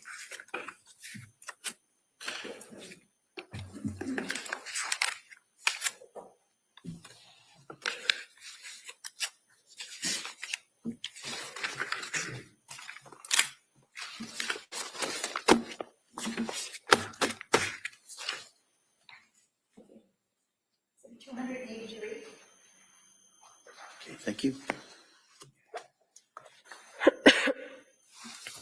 And Dr. Zeisel, as far as the records that I just read in, do you know if in those records it indicates that she slept well on all of those occasions? I wouldn't know. I don't know. Nor could the how- people charting that know that the sleep But was you would agree adequate, just that she was that sleeping and noting had no her sleeping interference. habits based on this particular individual's history would be an important thing They for cannot the assess whether hospital or to not she was monitor, sleeping correct? well. That's wild. I would agree with that.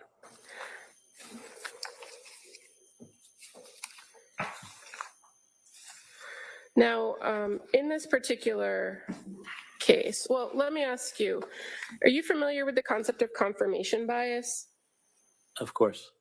And fair to say it's pretty prevalent in most areas of science and forensic psychology and psychiatry, correct?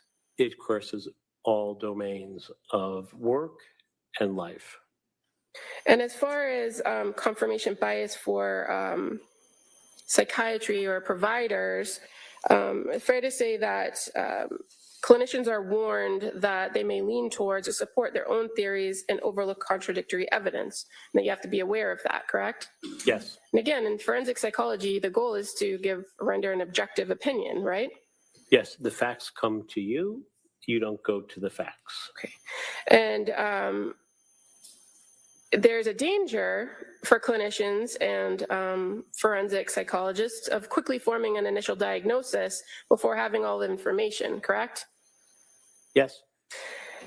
And that confirmation bias accounts for the fact that a lot of times people, clinicians and providers will cling to diagnoses and interpret subsequent information in light of that kind of already perceived idea. Is that fair to say? They cling, I just want to make sure I understand what you're saying. They cling to a diagnosis? Well, once a diagnosis is reached, they cling to that diagnosis when interpreting subsequent information.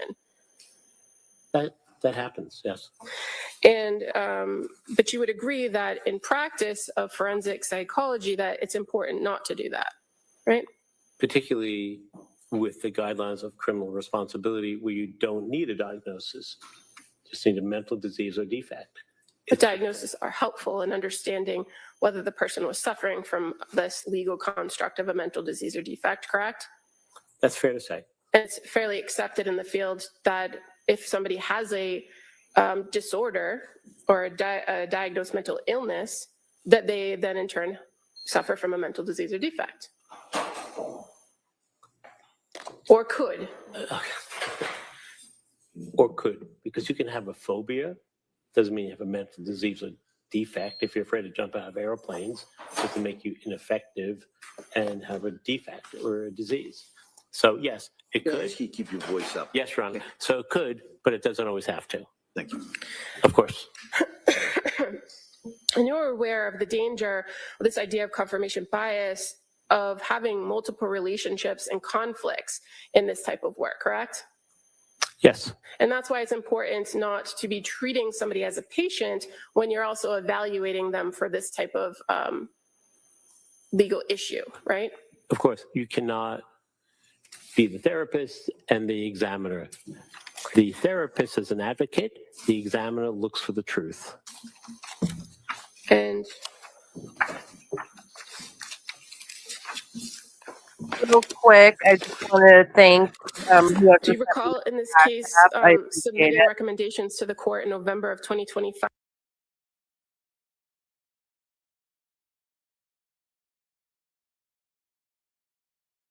I'm sorry, I paused and I didn't hear what you said, Sam.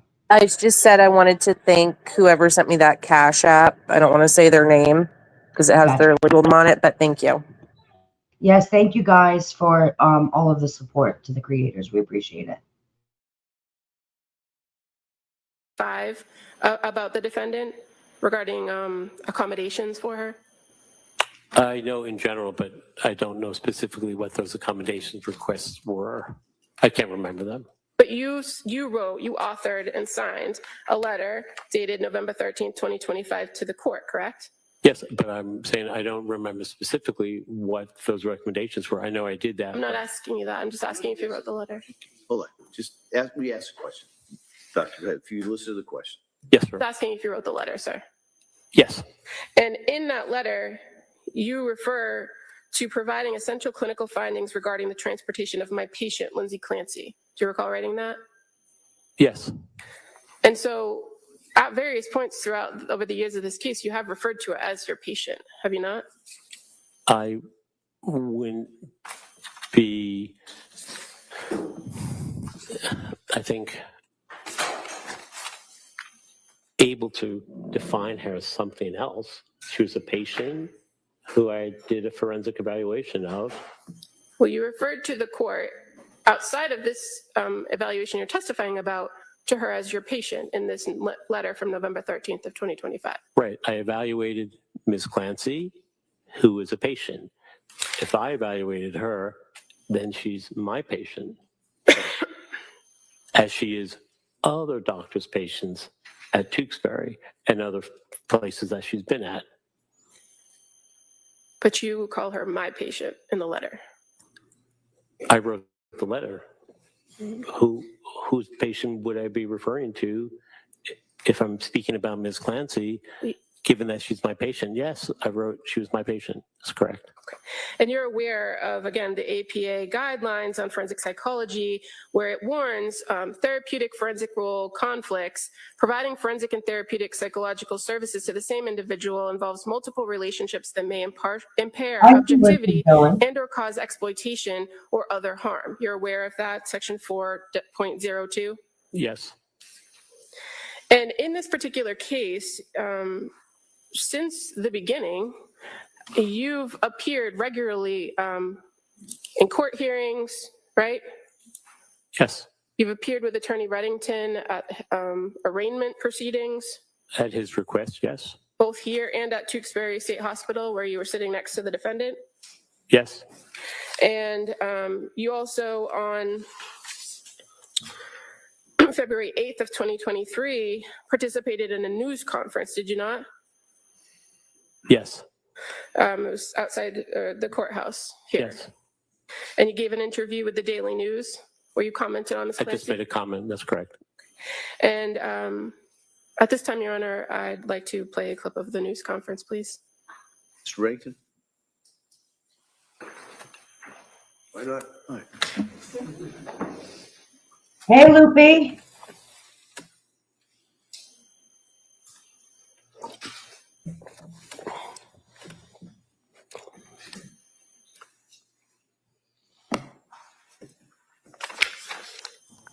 Hey, Ivory, can you hear me? I can hear you. Ivory. Hey, can you do a little, maybe like a little class on how to share this live out? Yeah, you can. So you can repost it on your own page, or you can send it out to people in messages. Okay, but can we do that if we're backstage? No, Or because you're in on panel? StreamYard. No, because you're not Okay. in YouTube, you're in StreamYard. It's a separate app for you. Okay, that's why I was curious. I'm like, where do I share it at? And then I Yeah, saw it's something a just while ago, not, and it's like, you're not actually in YouTube, you're in StreamYard with me. okay, and it was like, you can't share this to Ivory's live. Yeah, you can't. Why not? Because you're in a different app. Okay, and thank you everybody for the Cash Apps. I appreciate it. I love all the support. Yeah, guys, thank you so much. The support really is, it really does mean a whole lot. So we appreciate it. Thanks.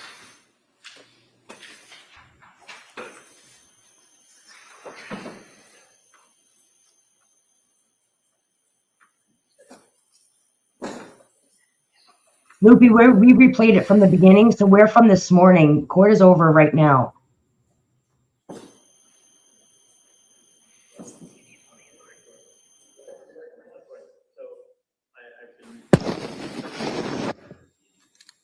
Past few days, multiple hours each day. What I can say without going too far is that her affect is absolutely flattened. She's in a very surreal state. It feels dreamlike to her, as she's described to me on multiple occasions. And individuals who can present as being lucid, linear, and clear thinking do not make those people not mentally ill.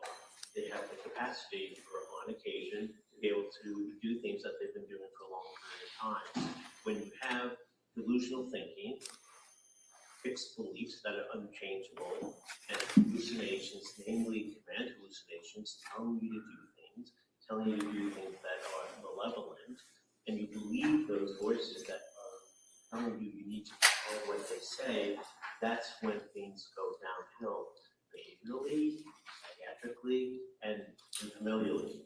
And that's what we see in the most tragic of cases, where individuals who healthy and normal, and quite frankly, because they're paranoid and worried about what others think, they hold back on what they share.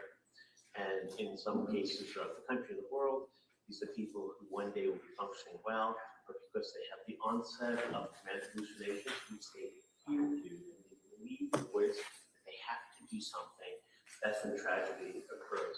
And I think that sort of is under the overriding rubric that this case falls under. So, sir, on December 8th of 2023, when you provided that your observations, you had met with the defendant on 2 occasions, correct? I believe 3 occasions. Okay. Had you any of the records that have been presented in the course of this trial? No. Any of the records that are listed in your sources of information? No.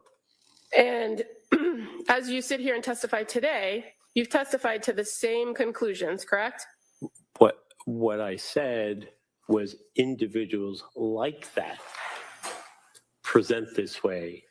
I was not referring to Ms. Clancy.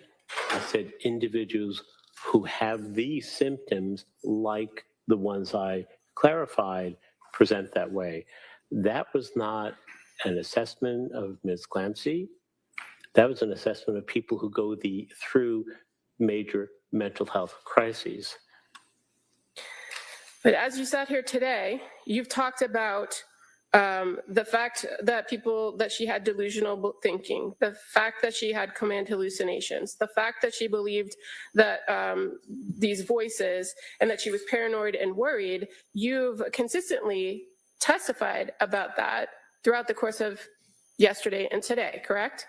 So it's a yes or no.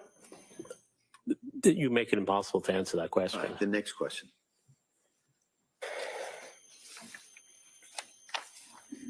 In addition to, you testified today that a person in a psychotic state can do things they've done before, but it might be hard for them to do new tasks, right? Yes. So if it's something that is part of their daily life, getting up, caring for the kids, feeding, making a meal, driving a car, those are things that people do every day and a lot of times don't even have to think about, right? Yes. No thinking necessary. But you're response, automatic response. You're aware that on this particular day of this incident, on January 24th of 2023, that the defendant took Cora to the doctors, right? Yes. And you indicated in your testimony today that it was for a regular checkup, but in your report, you identified that it was for a stomach ache, right? Yes, she had a stomach ache.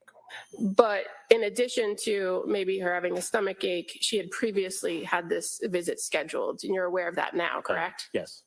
And at the doctor, there was a recommendation made for an over-the-counter medication, right? Yes.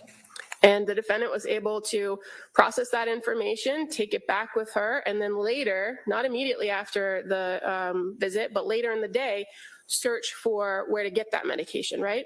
Psychosis doesn't lower your intellectual functioning, so you can do all those things. So well, that wasn't my question. My question was, did she do those things? Yes, so that's correct. Okay.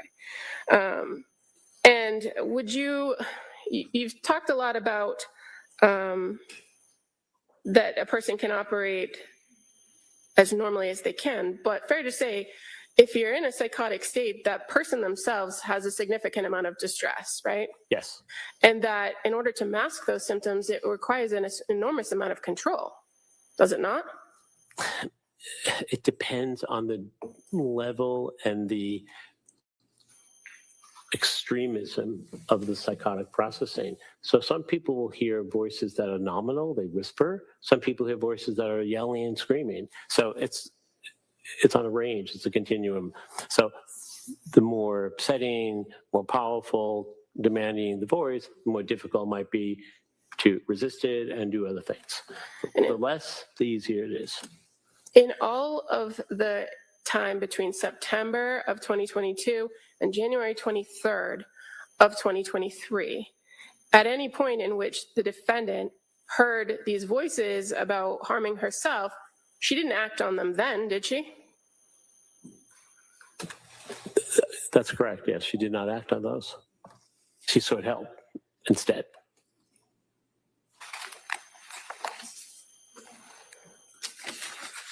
Uh-huh. Moment, please.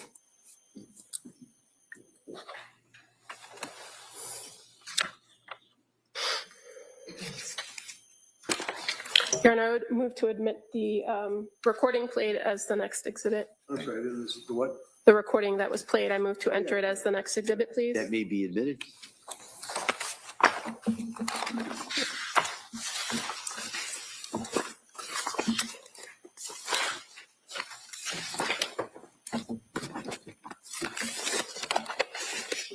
I can find it. Here it is.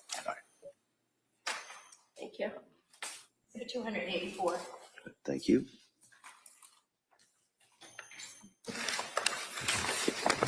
I have no further questions at this time. Let's talk about confirmation. Can I sit down, please? Oh, hold on. But Ms. Buckingham, Thank you. have a seat. Confirmation bias. In the field of forensics, interface of science and the law, trial of cases, hiring experts, having people give an opinion that a jury is going to listen to. Confirmation bias means that the individual might want to help out the person that they're testifying for. Is that right? It can be, yes. So in other words, if you have a shooting case and you're a ballistics guy, and without the ballistics showing that the defendant's gun shot the victim, the government has no case. They may send an email to that witness and say, hey, I really need your help here. And that might influence them, right? Yes. Now you got involved with this case, as you indicated, out of my request, obviously. Yes. Compassion. Correct. The fact you had a young lady that was literally in extreme condition, emotionally, physically, you went to speak with her, correct? I did, yes. Do you care for her? I do. And is that a violation of the canon of ethics for professionals like you if you care for your patient? Not at all. Within the ethical standards, it's also noted to do an appropriate and meaningful forensic evaluation.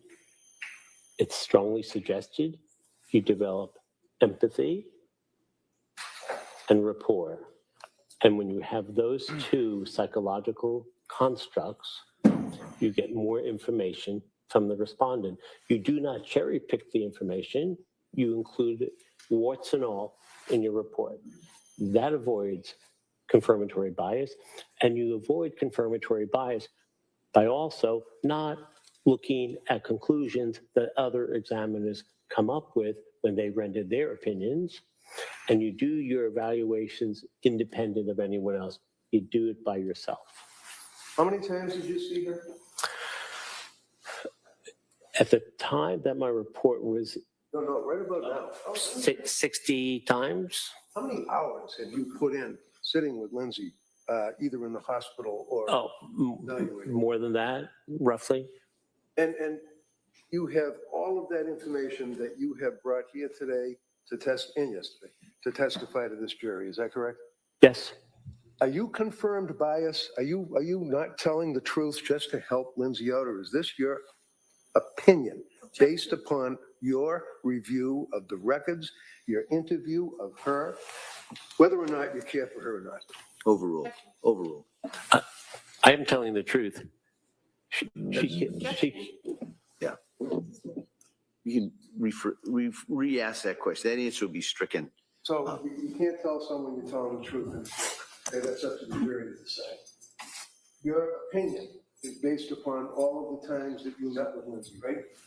Yes. All of the documents that you've reviewed, all of this, all the exhibits, everything. You're aware of, right? Yes, as well as collateral contacts. And in the course of your treatment and evaluation of her, one of the things the DA asked you about is the request that we brought to the court for accommodations. Do you recall that question from her? Yes. And is it your understanding that the request that we had seeking help from the judge was that she not be chained to a van when she's brought into this courthouse Objection. for 5-week trial? Yes, from Tewksbury to Plymouth. And her medical condition with her paralysis and all of the rest of the bodily functions that you lose, that's a concern, isn't that right? Very much so, yes. And we also had to have the help of nurses that would be available in the event that there was any type of emergency issue, correct? That we had to ask of the court. Overruled. Yes, they're here every day.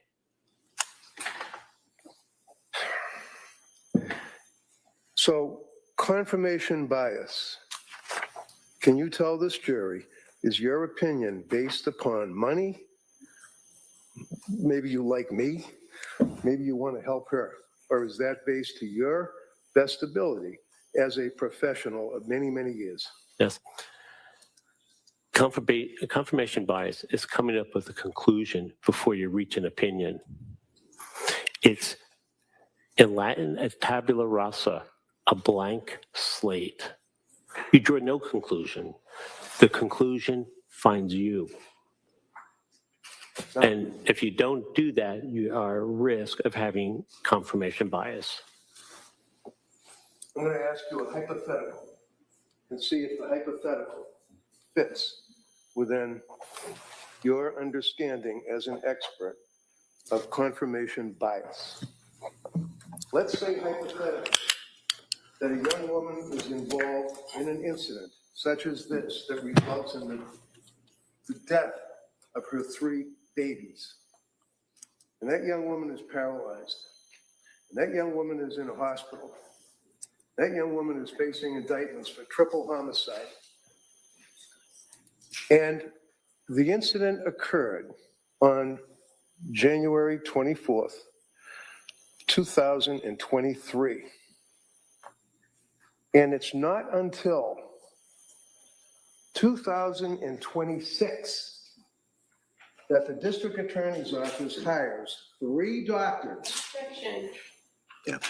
Sustained. Sidebar?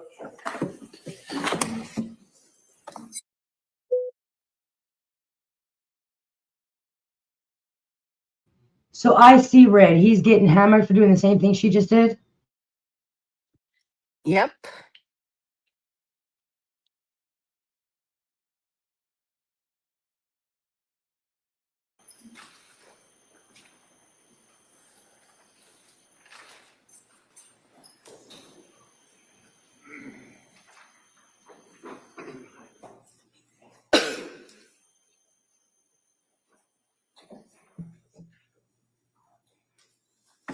Jurors, tonight's the courtroom, this court's in session. All right, we'll be in a short recess at this time. Thank you.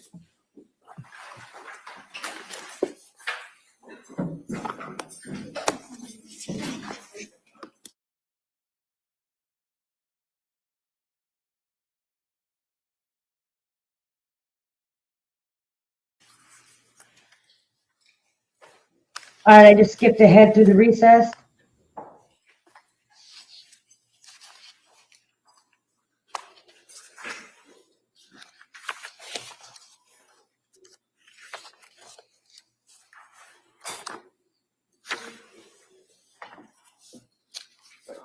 I'm not gonna lie, the judge looks just about over it. Like, I'm done with this case.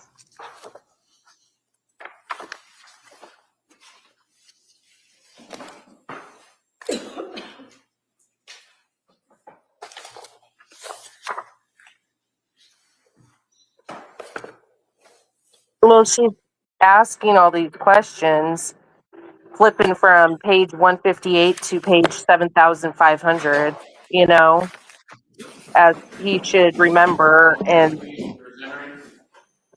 it's not determining premeditation. Yeah, everything she brought up would be nothing he would be able to because they're not actual assessments. So I think that is something important that people should know.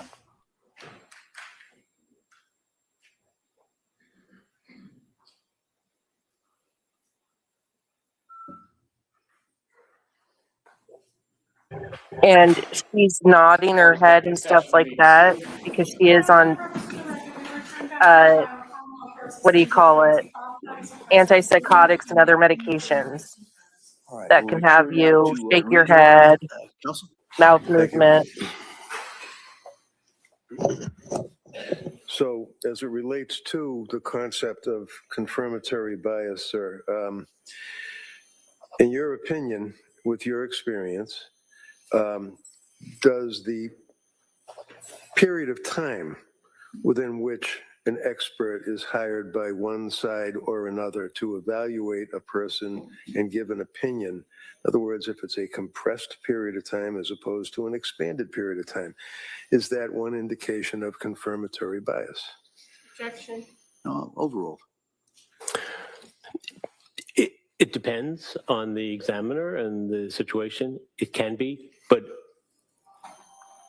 individuals who pay attention to that concern should maintain healthful boundaries. Type in the chat. Do any you confirmatory bias. think that he's showing a confirmation bias? It means stay in your lane.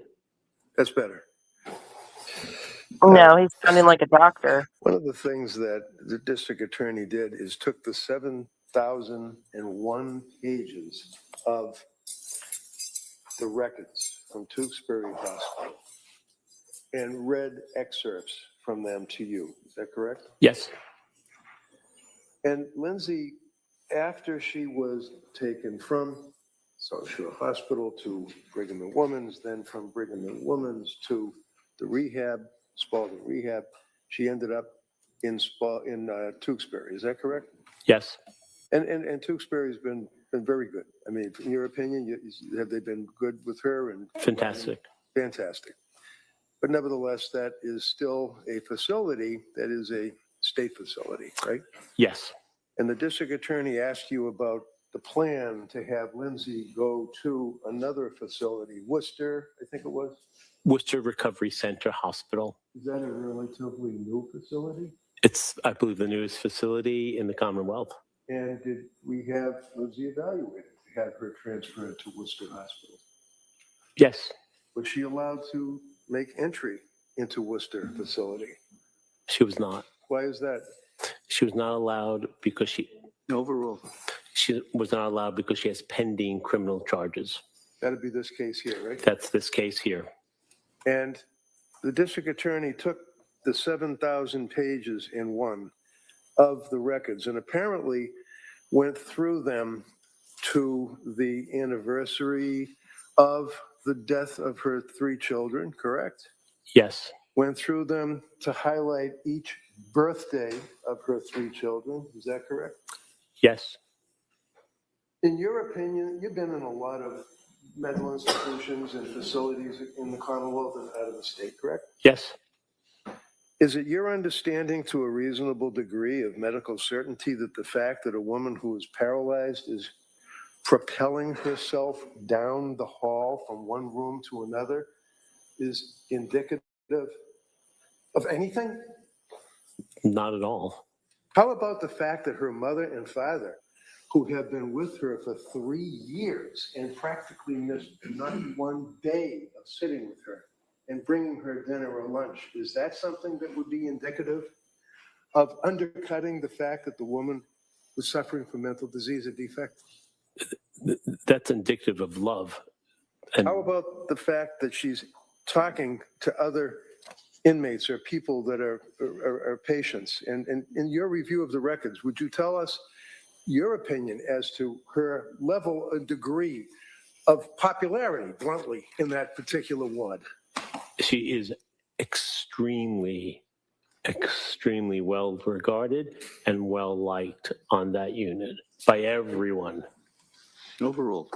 How about in reviewing the records, I didn't hear that she's laughing and partying and having a good time while she's in the Tewksbury Hospital. Did you see anything like that? No, Lindsay Clancy has bad days and worse days. And when you speak with her and meet with her, doctor, has she ever mentioned her children? Because apparently, according to the questioning that you underwent, she never talks about her kids. She does speak about her children. What does she say? She really loves them and misses them and thinks of them every single day, almost every moment of the day. And finally, doctor, I'm holding up what has been marked as Exhibit 1 or I don't know, for identification. Have you seen this before? Yes, I have. And in your dealing with Lindsay and interview of collateral contacts such as Patrick, do you know what that is? Yes, I do. What is it? This is called the wish vase. And what does that mean and what is it? This is a vase that Miss Clancy and her husband purchased in Hawaii when they went on their honeymoon shortly after getting married. Sorry, I was objecting. Yeah, sure. See sidebar, please. Not another sidebar. They objected to that when he asked Patrick about it. Why does she keep objecting to it? I don't know. But we know it's not a pill crusher now, you guys. How many Yeah, it's just like defendants why that she you've keep evaluated objecting for to criminal it. responsibility have you spent 35 hours evaluating? One. Is that One other person. And however, how many other defendants have you evaluated that you've testified that you care deeply for them?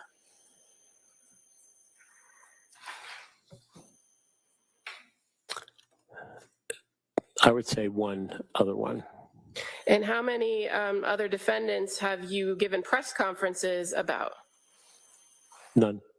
And how many other defendants that you've evaluated have you gone back every day into the lockup to check on? I was sequestered on all those other trials. I was not even allowed in the court. Now, you were asked about confirmation bias and given a hypothetical about so if somebody was asked to examine a gun, right? You recall that line of questioning? Yes. You were hired by the defense in this case, were you not? Yes. Okay. And as far as your conversations with the defendant about her children, you're also aware that she continually refers to this situation as my tragedy, does she not? That moniker of my tragedy, that's just one of the things that she'll say. All right, thank you. You're welcome. And what's the reason that, with the understanding of the court permission, that you go to the lockup and see her during this trial? I go to the lock. Sustained. Well, while she's in Tewksbury, counsel kept referring to SID, SI. What is SI? SI is suicide intention or suicide ideation. In Tewksbury, excuse me, in Tewksbury, has there been a concern of suicidal ideation? Yes. And what, as a result of that, SI, as counsel kept repeating to you through the records, is her status at Tewksbury? She's on a constant one-to-one to ensure that Ms. Clancy doesn't take her own life. And that is somewhat similar to the reference in Brigham and Women's Hospital when you were talking with her, that there was a nurse that was sitting in the corner of the room at all times. Is that right? Yes, that's correct. Inferentially was able to hear any conversation that you had with Lindsay, right? I asked those people to leave. Thank you. Counsel, can I see just one? They are never going to get anywhere with this. Yeah, this is slow going, isn't it? Really slow going. It is, but I think it's because prosecution doesn't really have anything, so they're they're skipping around to find anything, like acting like All right. she has no Attorney Rankin, remorse. It's up to you. But what I'll is she do supposed the to do? voir dire on McLean Hospital witness or Dr. Spinelli, I know. All right.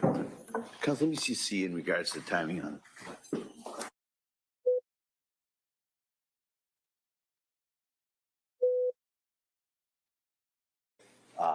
About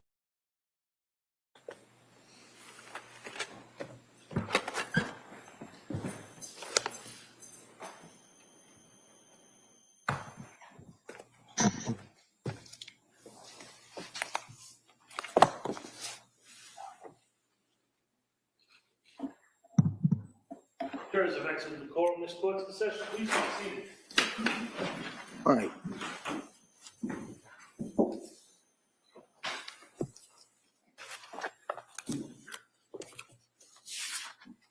All right, Counsel, we ready to do the voir dire of Ms. Thorndike?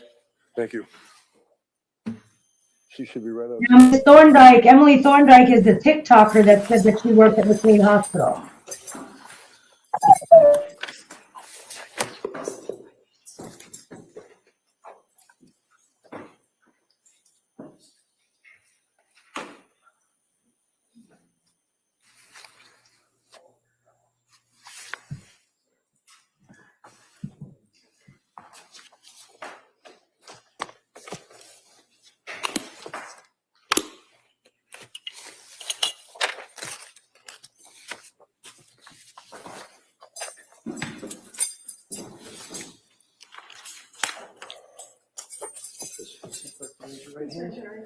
Do solemnly swear that you shall make true answers to such questions that shall be put to this matter now.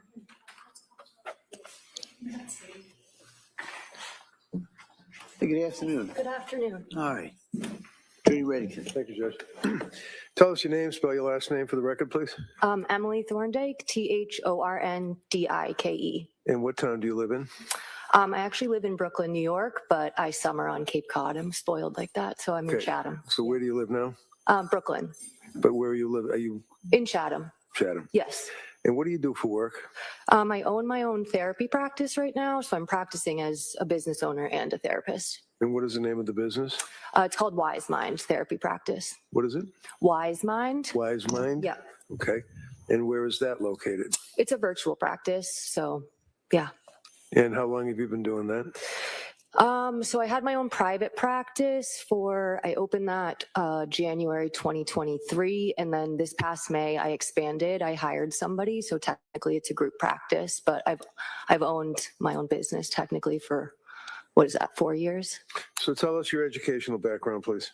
I went to Dover Sherburne High School, and I went to Hartwick College, and then I went to Boston College School of Social Work. And what degrees do you have? So I have my master's in social, I have my BA in sociology. I have my master's in social work, and then I have 2 social work licenses, I guess. You have to get one before the other. So I only go by a licensed independent clinical social worker. So, but you have to get it's very confusing. You have to get 2 licenses essentially. You have those licenses? Yes. Within the Commonwealth of Massachusetts? Yes. Now, your employment, can you tell us what your employment history was since I guess you got your master's at BC or something? Since I got my master's at BC, I did my final year internship at McLean Hospital at their trauma program. And then once I graduated, got my MSW, my master's of social work, and then my social work license, I was offered a per diem position at that program. And I did that position for, I think it was 2 to 3 months. And then I was rehired. I went back to the short-term unit at McLean, which I had previously worked at. So when you say the short-term unit, is Yes. that also referred to as the STU? Yes, we call it the STU. It's just short-term unit. It's also referred to as AB1, which is admissions building first floor. Now, are you familiar with this case of Lindsay Clancy? I'm only familiar about it from what I watched before I was sequestered, but other than that, I don't know the case at all. And when you say what you watched before you were sequestered, what Yes. does that mean? What did you watch? I think it was not this past Thursday, but the one before that. I'm not going to recall the date off the top of my head, but that's when, you had told me that I'm sequestered and to no longer watch the trial or consume any of it. So what were you watching? I had just been watching like the day-to-day, like the live stream and just, yeah. Why is that? I'm interested in the case. I honestly got into sort of watching trials from the Karen Reed trial, and then I wanted to watch this case. And obviously, I worked at McLean, so I was curious to watch it. And when did you work at McLean? I started there in 2014, and then I left there in December 2021. So how many years is that? Oh, 7 years, 8 months, I think. And what was the nature of your work? What'd you do? I started as a mental health specialist there, which I think you can sort of try to summarize as those are the counselors are sort of directly on the unit with the patients. Our main role is to keep patients safe, really. So you're doing a lot of safety checks. You are putting eyes on patients to make sure they're not trying to harm or kill themselves. And we do crisis intervention. So when those things are happening, because they do, we are the ones to intervene, and unfortunately there are a lot of restraints that happen on those units, and that's one of our main jobs. So the STU that you referred to, are there a couple of them at McLean? Or? So I'll try to explain it. When I first started there in 2014, it was one unit with 28 beds. During the time I was there was a renovation. They expanded the unit. It's a little confusing, but in 2016, I believe it became two separate units operating the same way. So there's short-term unit north, and then there's short-term unit south. And now south has 22 beds and north has 23. So that's why you'll see like, AB1S or, so they're the same unit, but there's a south side and a north side, if that makes sense. When you were working in that particular unit, is that the same unit that Lindsay Clancy was in for the 4 to 5 day period? Yes, I worked on both north and south for a significant amount of time. And for all those years that you worked there, did you work days, nights, weekends, holidays? So days and evenings, I preferred the evening shift, but you're supposed to do both, day and evening. I didn't do night. Sometimes you get mandated and you have to work an evening and a night shift, which is always pretty brutal, but I was day and evening. Now, how about the staffing at STU, your experience? So there's always I can sort of start with the week, I guess. There's always 4 mental health specialists and 4 nurses during the week for the day shift. And then in the evening, it's 4 mental health specialists and 3 nurses. And then there's 1.5. It's hard to explain. There's at night, there's 3 mental health specialists, and then there's 1 nurse on north and 1 nurse on south, and then there's a nurse that goes in between at night to help both sides. And how many beds are in the north and the south?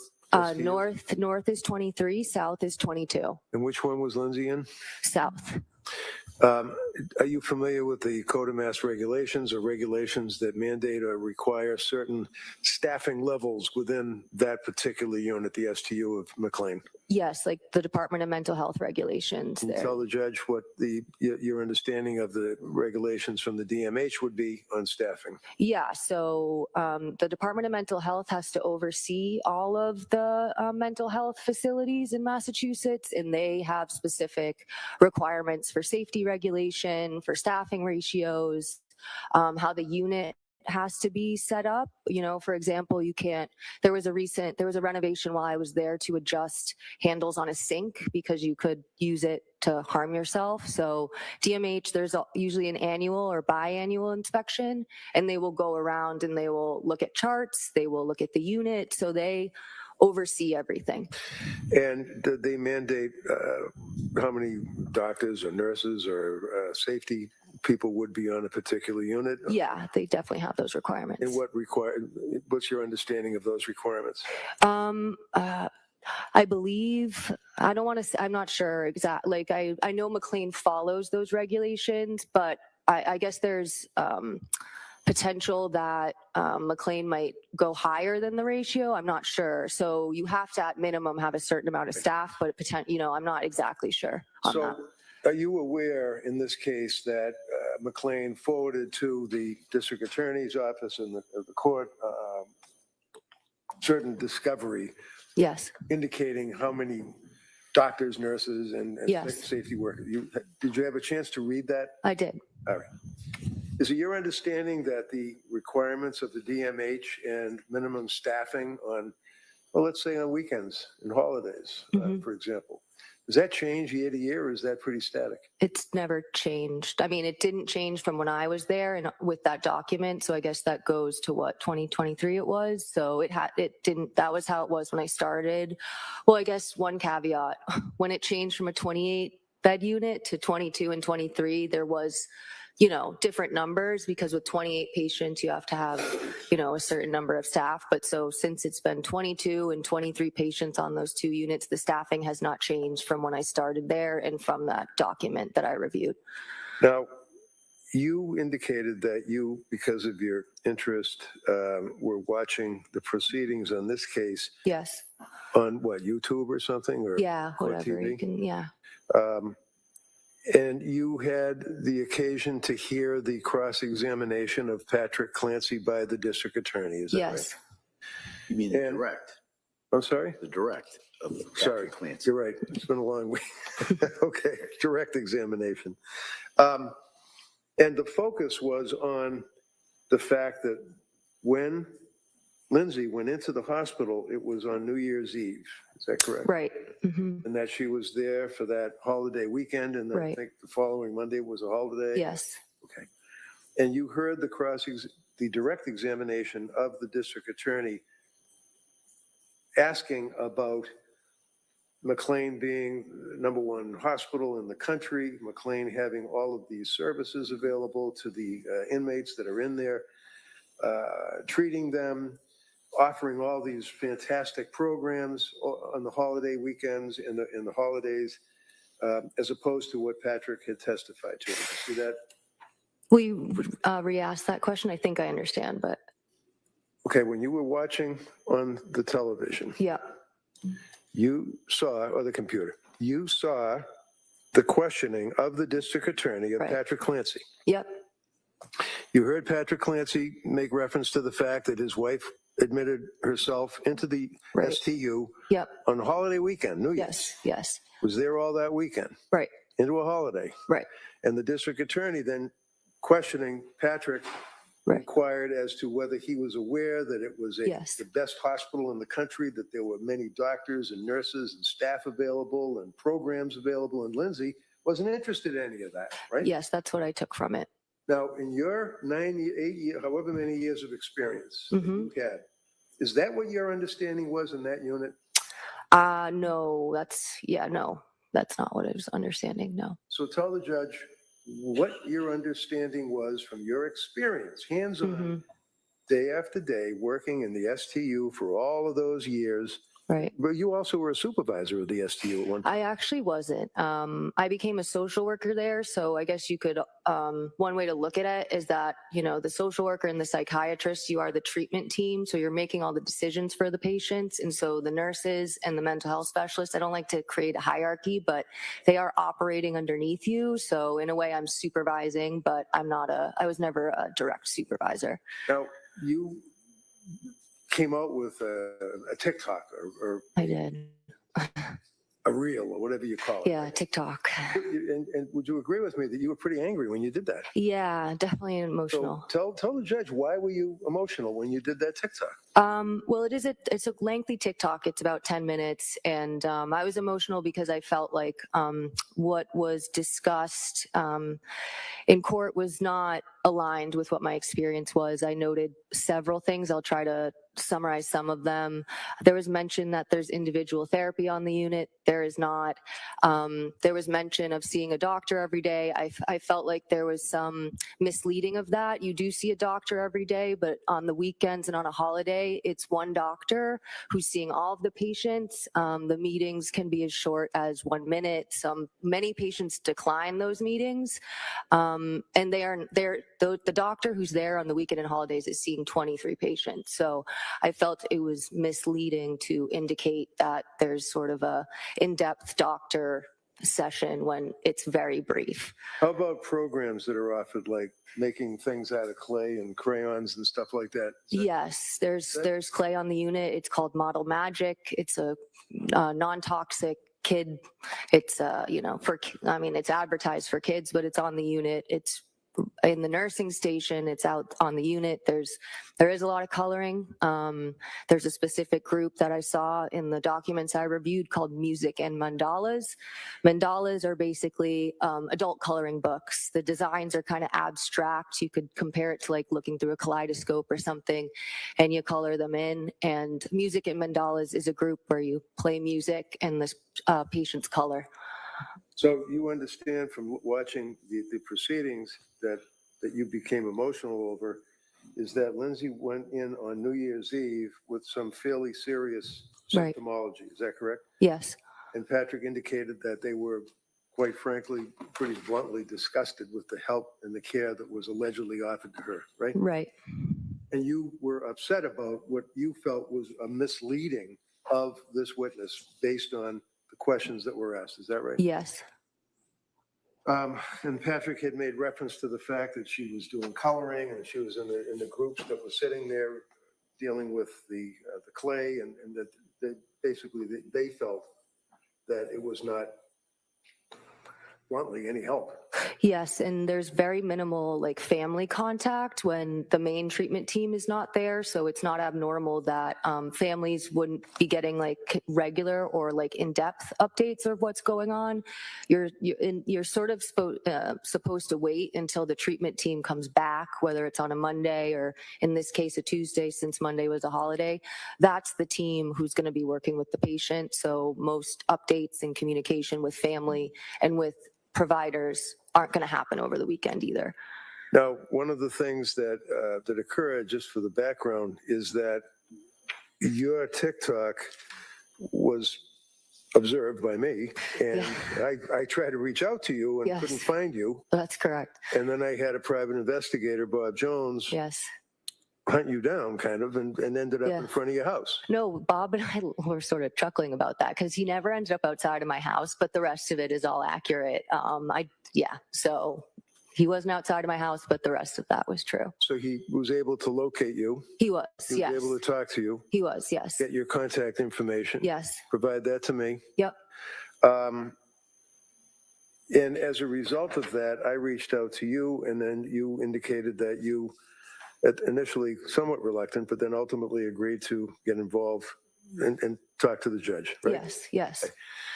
Now, the district attorney is objecting to your testimony, and I believe they're going to argue that the change from that 1 year period, when did you leave working there? I want to say my last date was like December 18th. I since working there, you don't get a lot of holidays off. So out of all my time there, I said, I'm going to leave right before the holidays and be able to enjoy that. So I believe it was December 18th, but mid-December, 2021. 2021. Yeah. And when was Lindsay in there? December 31st, right? She came in on New Year's Eve, what would that be? 2022, right? Yeah. Yeah. So in your opinion, is there a change that is Right. significant in the staffing, in the nurse to patient ratio, in the safety issues, the crayons, the coloring, and all of that? Is there any change from that 1 year that you left to the time that she was in there? From the records I reviewed as well, those are exactly the same staffing ratios, and all of the groups are the same. So there's no change whatsoever? Not from what I can tell from what I reviewed. Thank you. Mm-hmm. Hey, Kamal? Let's go, Bo Peep. Here we go. Good afternoon. Hello. So you are currently a social worker who does their own, a licensed independent clinical social worker, right? That's the license. Title, So when yeah. you're saying that's really what you kind of go by. Yes, I'm a social worker by trade, you could say, but I'm practicing as a therapist. And you do that virtually? Yes. So you don't have a brick and mortar where clients come and engage in therapy with you, right? No, rent is expensive. So right now I'm all virtual. And you indicated that in your time at McLean Hospital that you first started as a per diem, and that was as a mental health specialist, right? I didn't start per diem there. I started at a 32-hour position. The per diem, there's another position I held at McLean, which is called a community residence counselor.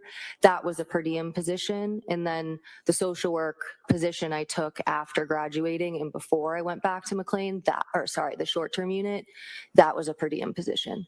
So the per diem role that you had, how long did you do that role? On which unit? Well, you just said, right. When I asked you about working per diem, you said you were the community resident counselor. Yes, I mentioned 2 per diem positions, so I just wanted to be clear. I believe it was around a year. It was on the side while I was working on the short-term unit. That was the main unit I worked on, but since I was 32 hours, I was interested in that particular McLean program, so I picked up a shift, every so often, but I was primarily on the short-term unit. As what, though? As a mental health specialist, yep. And so you said once you got your master's, you took on a role Hey, of Allie. social worker there, right? So yes, I did. And that was in September of 2019? Yes. And you said you had a chance to review the records that were sent over by McLean, right? Right. Now, when you were a social worker from September of 2019 to December of 2021, yeah. What was your schedule? So I would come in around 9. You could view it as sort of normal business hours. My clinical rounds that I did with all the multidisciplinary staff was at 9:55. So that was kind of a little bit of my start time, but generally probably like 9 to 5, you could say. And was that Monday through Friday? Yes, I did cover weekends on occasion. Social workers, you're not required to, but it's kind of highly encouraged. So, every once in a while, I would cover a weekend as a social worker. And you're aware that the records that came from McLean Hospital indicate that during the time period of January 1st to January 15th of 2023, that the social worker role was a day position that was Monday through Friday. Yeah. And that on January 1st, which was a Sunday, there was no social worker there. Yeah, I saw that. And on January 2nd, which would have been the observed holiday for right. New Year's, there was no social worker there. That's what I saw. Okay. And while you would pick up shifts, the majority of your schedule was 9 to 5, Monday through Friday. Yeah. From 2019 to 2021. Yeah, I did regularly pick up weekends, but yes, primarily I was there during the week. Okay. Now, you provided Attorney Reddington with some kind of like typed up notes. Do you recall that? Yes. Where you outlined kind of what your experience was on the unit and how inpatients were, how inpatient experiences went, like the schedule and that kind of thing. And you noted that as far as the treatment team, which you referred to yourself as a social worker, worked with a psychiatrist, right? Right. And you identified that in your experience, there was 3 teams, red, green, or blue. Yes. But you are also aware that the records show that every day during the week, that the treatment team of a social worker and a psychiatrist, there was 4 social workers and 4 psychiatrists that were on shift. Right. So where's the 4th? So the numbers aren't equal. So the medical director often took residents. So he would have a little bit less of a caseload. The lead social worker on the unit, she would go in between the different units. So she would take a smaller caseload on one unit. So for example, I had 8 patients on my caseload, but one of my social work colleagues would have 6. So it's not an even distribution of the 3, some of the doctors and some of the social workers just carried a different number of caseloads. So, but your testimony today, after having now reviewed the records, is that it's always been 4 social workers, 4 doctors. Yeah, I didn't say that there wasn't before. Well, we don't. That's why you're here, because we don't know. Yeah, I just thought I answered your question. So, but yes. And you came aware of this case by watching the trial, right? Yes. And so Would you say that how many days of the trial did you watch? All of them up until that point. At what point? What day? I'm not remembering the date exactly. Not last Thursday, but the Thursday before. What was the last content of testimony that you remember watching? I believe it was maybe Patrick's friends, or I was aware that there were doctors testifying. Mr. Reddington made sure I was not watching anymore, and that there were doctors coming up that were particularly important for me to not watch. And you were asked by Attorney Reddington here about observing that testimony or the direct examination of Patrick. And I think he mentioned where it was referred to that McLean was the best hospital in the country. Do you recall that being the question that was asked of Patrick Clancy? I don't recall. And in fact, the Commonwealth didn't ask about his opinions of the status of the hospital, but did just verify with reference to records whether or not he knew his wife participated in particular things that were contained within the records. Did you see that in the testimony? Yes. And so you're aware that the testimony actually was that, or the question was, were you aware that she declined groups? Yes. And that's based on records you've never seen, right? Correct. And as far as the contact with the staff and the doctors, meaning nurses or social workers or whatnot, you haven't reviewed any of those records, right? I have not. And so you don't know the extent of what the interaction was with the nurse and the patient, do you? I mean, there are some general guidelines that you have to follow. I can't tell you the content within them, but for example, mental health specialists, you're not supposed to meet with a patient longer than 20 minutes because you have other things to do. So I can't speak specifically to what happened in those conversations, but I know the general gist of how everybody's role works. But you, when you say everybody's role, did you ever perform the role of a nurse? No, but I work directly with them. I'm operating on the job description. It says specifically you're under the direction of the nurse. So I worked directly with nurses. Do you go through the same training as a nurse? No. As far as what your knowledge is of mental health specialists, fair to say the last time you were employed as a mental health specialist there and did that work yourself was in May of 2019. Yep. And then you transitioned to being a social worker where you worked closely with the psychiatrist and primarily Monday through Friday. Yeah, psychiatrists, the nurses, and the mental health specialists, you all really work together. And you can only attest to what you would put in a note, right? As far as your contact with a patient as a social worker? No, you have access to all of the patients on the unit. So I'm able, and it's not a HIPAA violation to do that because we all work together. Sometimes I cover other social workers' patients. So I do have access. You have access to all of the records in every patient's file. So you can read everybody's notes. I guess my question, and that probably was a bad question, but my question is to you. When you are the social worker for a patient on the treatment team that you've described, you enter the information into the note for the social worker that becomes part of the record. Correct. And those are your words, your observations, your contact. Correct. You don't write them for other people, do you?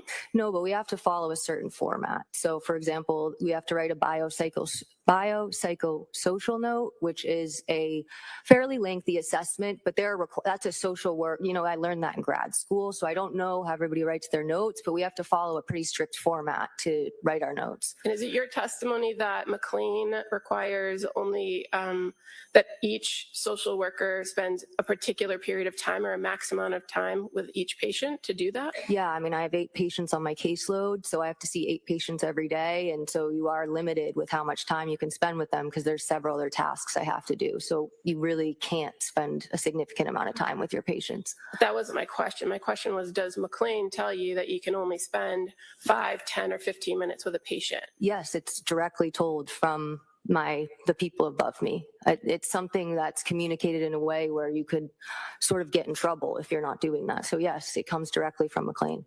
And do you have any information, having left there in 2021, that the same people supervising the social workers were giving those same instructions?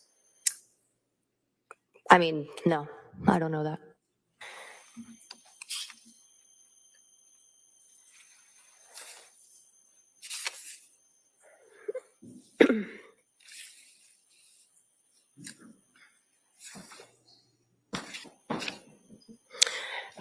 Do you know anything about how many people were actually occupying beds between January 1st and January 5th of 2023? No, it obviously has a max of, but so I don't know how many patients were there, but you can have up to 22 there. So yeah. And you've also indicated in your notes to Attorney Reddington that sometimes the people that are there for a particular period of time have the ability to go out on passes for weekends. Yes. Does that, in your experience, did that tend to happen around holidays? Yes. And so you don't know between January 1st and January 5th of 2023 who might have been assigned to a bed there but out on a pass that weekend, do you? No, I don't know what happened that weekend. And that would affect how many people are actually occupying the beds would affect the ratio of staff to patient during that time period, right? If I'm understanding the question correctly, I mean, it's the same amount of staff there. Are you saying like they Right, it's the same amount of staff. The staff would have to Right. stay the By same shift, because right? they're still So if considered the patients and you unit has still have them 22 on beds your in it, but list. say 5 Even if people they're are off off the unit. on a pass for They that would still weekend, be considered then your patient. They the still have to be same staffed for. staff that are there for the entire weekend have 5 less patients. No. That's You're not, still you're assigned. still, Every patient has to be assigned yes, to a you mental still health have that specialist and a patient nurse. load. And so when you go on a pass, there's a limit. And day and evening shift, like the limit of the pass is 8 hours. So no matter what, you have to check in with your staff person before you leave for your pass, and you have to check in with your assigned staff when you come back. So there's no patient who's not assigned to Accounted for. somebody. It's just they might not be on the unit the whole time when you're on your shift. Okay, so if they're not, they might not lose a patient on their load, for instance, but that person isn't there that they have to check in with every so often, or they have to check in with about groups or keep track of or meet with, right? If they're on a pass and they're out of the facility for 8. If they're on a pass and they're out of the facility, that patient still has to have a team member. So if you have 20 patients, 10 of them are on staff, and with 20 patients, you would have 4 mental health assistants, and with 10, you would have 2. Even though 10 of them are out of the building, you still have to maintain the 4. You can't have just 2 because 10 are out of the building. All patients, and they have to have someone in a facility. 8 hours, they're physically not present, and that worker doesn't have eyes on them. Yeah, you only check in once per shift anyway. So if they're going, you check in with them before, and when they come back, you check in with them after. But yes, you're not checking in with them when they're off the unit. And you don't know what the numbers were? No, I don't. During that time period.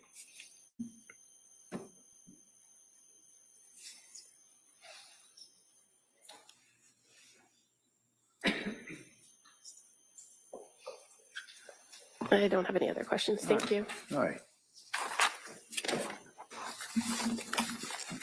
Mr. Rankin, I'll hear you on the motion. You may step down. Thank you very much. Thank you. Your Honor, I think it's obvious that the witness has an educational background. She certainly has the experience, interestingly enough, of that very unit that Lindsay was on for that period of time. She's well aware of the staffing, indicated to you that the staffing ratio to patient, et cetera, has not changed according to the items that the government has brought here today. That at the time that she was there, it was on a weekend. She indicated about the the weekend staffing, the holiday staffing.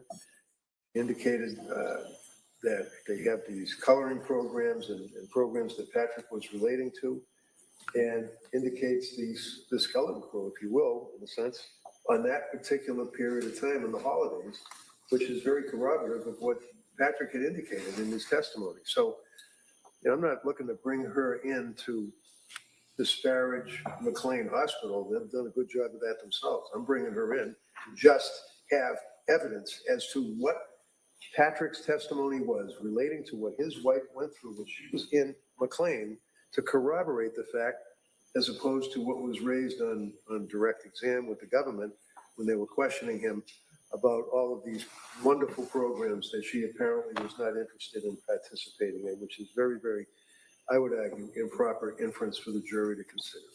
All right. Come on. Your Honor, would object to the witness, and even now after the voir dire, I think it's clear that the best evidence of what the defendant was provided by way of care, treatment, however you want to call it, is the record in and of itself. It's the record from McLean that documents each and every contact she had with each and every person that was on staff during the time period she was there. Now, just to be clear, there's been some indication that she went there on the 31st of December, but the records are clear to say she was transported and she didn't arrive at McLean until the early morning hours of January 1st. So that's when the records start. And they document her each and every day and each and every step of the way, consistent with how Dr. Goodhart described the process of how your intake and then how you go through the day and what the general schedule is in the contact with the treatment team. This witness is offering no more information than what's contained within the record and no more information that's what's contained in the records that were just received for the trial subpoena. And I would suggest to you that the fact that she, in her last role as a social worker from 2019 to 2021, where she was a day staff person that worked Monday through Friday, that wasn't there on the weekends, that she does have a limited amount of information, and it's attenuated, more attenuated than we initially believed, from the dates in which the defendant was at this particular hospital. So I would suggest, or I would object and argue that the best evidence is the records in and of themselves, the records that now have been subpoenaed that can be admitted to identify the particular staff. I'd also like to point out that counsel is referring to offering this to rebut certain inferences or certain statements that the Commonwealth made in the direct examination of Mr. Clancy, but no one has said that McLean is a #1 hospital. That wasn't the testimony. That wasn't the question put before him. It was simply what he knew, what he observed, and if he knew what was contained within the record. So there's been no presentation of evidence that would suggest that a person needs to come in to dispute that the groups are the groups. The court and the jury can see from the record what the groups were, and they can make their own decisions based on what they describe them to be in the record. The problem to me is she described those groups as therapy, and they are not therapy. That's the problem. She declined a group. She declined a color, but she did not decline therapy. And that's what the Commonwealth was trying to state, that she declined therapy. And that's what this woman is trying to debunk. There is no therapy happening. There's coloring groups. There's community meetings, but they are not, in fact, therapy. That's the issue I think this woman can clarify, was that the Commonwealth was trying to say that she declined therapy. And she, in fact, did not, because no therapy is given like that on the weekends during a holiday, especially because the staff is not there. If that was treatment or not treatment, I don't believe that the Commonwealth presented it as treatment. I believe the Commonwealth presented it as resources available to the individual while they were there at the hospital. The treatment piece or the therapy comes from the psychiatrist, which this witness can't testify to because she's not. But what she can testify to was that there's not therapy going on with psychiatrists on the weekend. And so that's why I feel like her testimony would hold some water, because you keep calling it, you sat there and the Commonwealth described it as therapy, but in fact it is not therapy. I would object for her to being called as a witness for those reasons. All right. All right. Well, I'm looking at this really as a kind of two issues. First is late disclosure of the witness, and I'm not, and that goes into a whole different analysis, and also analysis under Rule 403, which is relating to relevant evidence. And as that rule, proposed rule says, evidence may be excluded if its probative value is substantially outweighed by the danger of unfair prejudice, confusion of the issues, or misleading the jury, or by considerations of, that part doesn't apply. First off, I find this witness credible.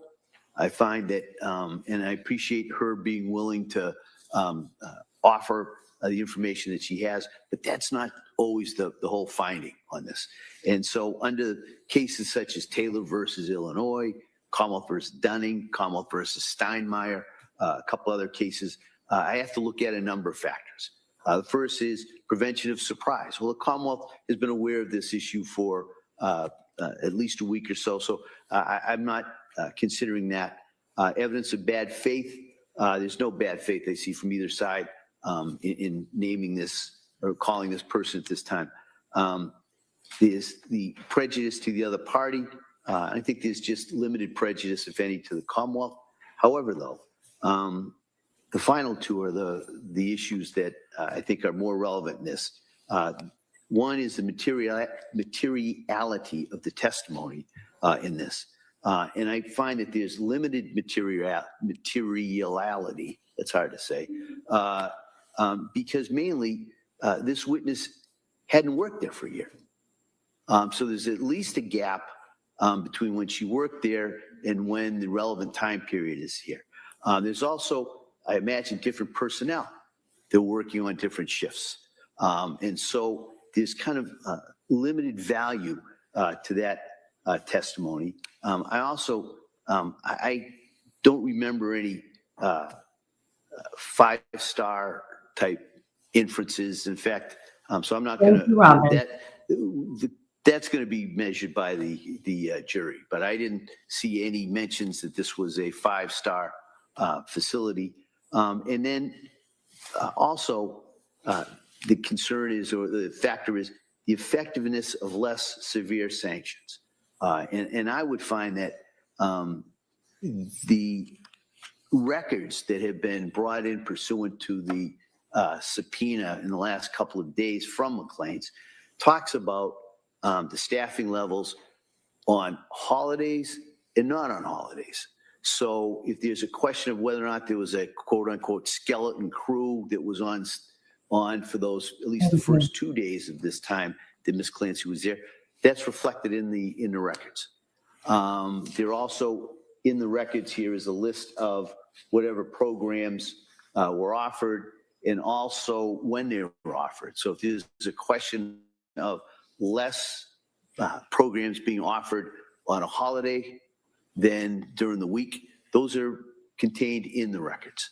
And so I'm going to deny the defendant's motion to call this witness, but I am going to allow the defendant, if the defendant wishes, to submit those McLean's records specifically regarding the staffing and the programs that are available, not just on that weekend, but for the week. And I think there's records in there for the week before. So there could be a comparison between what was available to Ms. Clancy during the week and what was available to her on a holiday weekend. I agree. I think that's so fair. that's going to be my finding. Fair enough. I'll issue a written ruling on this, but I just kind of wanted to give the parties at least some idea, as well as the witness who's been here, I know, a couple of days. I just kind of wanted to thank her for that. So with that, we'll be in recess till 2:15. We'll come back and resume the trial. 15. We'll come back and resume the trial. Okay. Thank you. Board, all rise. I know it's a technicality, no way objection. Duly noted. Thank you.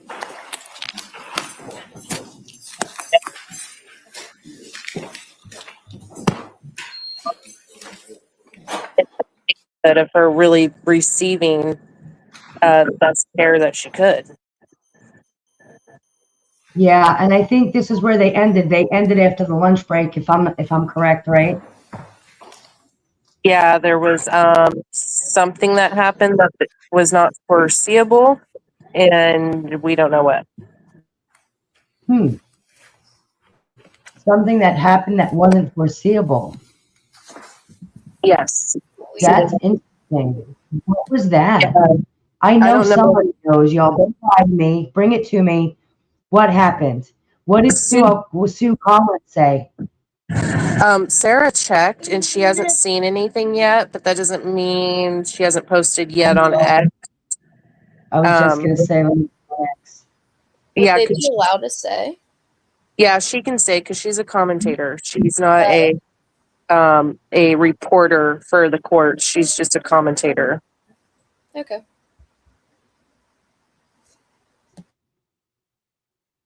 Let me see. What's her name? Sue Collins? Sue Collins, yeah. I said I want to keep O'Connell. calling her Sue O'Connell. I don't know why. You know, I said the same thing. And I do appreciate, again, everybody who sent a Cash App. It was very sweet of you. And I just want to address that as I'm looking. I know people sent me messages and were a little bit upset that I have my Cash App scrolling at the bottom of the screen. However, I did that for more than one reason. I did that because it was requested of me by people who subscribe to me. That's number one. Number two, some people like to gift and don't want it going to the app. There it does not. And three, I also want to make the point that it's not grifting. I don't require anybody to have a membership. I don't require anybody to gift. But I want, it's appreciated. It's always appreciated because I want people to understand that the work that creators put into their content, right? We sit up all night. We go through things. We look at videos. We go through documents. We read documents to you all. We put in the work, and I don't know why that's so offensive. I can I'm see. sorry anybody reached out to you like that, Ivory. I'm really sad Yeah, about you that. know what I mean? Like the hours that me and a lot of the creators that I work with, and I could say for other creators like Kristen over on TikTok and people over here, the amount of time that we put on these cases behind the scenes. You guys have heard us talk about how we were up all night looking at this paperwork, trying to bring you guys the facts and nothing else. And so, I really want people to understand. I have been getting hit on TikTok. I make no money on TikTok now. With any of the content, my videos have gotten strikes. My lives don't make the money because they're being restricted. So this is not about money. However, it is appreciated because of the work that we put in. And if it's offensive, I'm sorry, but you know what I mean? Like, I don't know what to say because I feel like that comment was a little bit offensive because again, you get free content from us, right? Nobody charges anybody. I don't charge for memberships. I don't do any of that. And, anything that you give, even if it's a membership, I don't treat it any different. If you have a membership, you're not getting anything else. While I appreciate it and I see it as support, I'm going to be honest, those people really don't get anything extra from me because I lay everything out on the table. And so I think that that's really just, it's rude, and I just want to put that out there because again, this is a full-time job for a lot of people. If you're putting in a lot of work, especially when you're trying to keep the credibility up, it's not easy. The videos take time. The content, looking through the stuff takes time. And we've shown up almost every day for you guys. And so I don't know why people are so offended. I require nobody. While it's appreciated, nobody's obligated to give anything. And so, yeah, I really do. The people that do, I appreciate it. You know what I mean? But again, it's not, nobody's obligated to, and I don't know why that's offensive. don't feel obligated. I just like to make sure I say thank you, and I don't want to put anybody's name out there either because, I don't want to dox them, for one. And for two, Ivory is right. Like, and I'm not trying to say, but I've done a lot of hard work.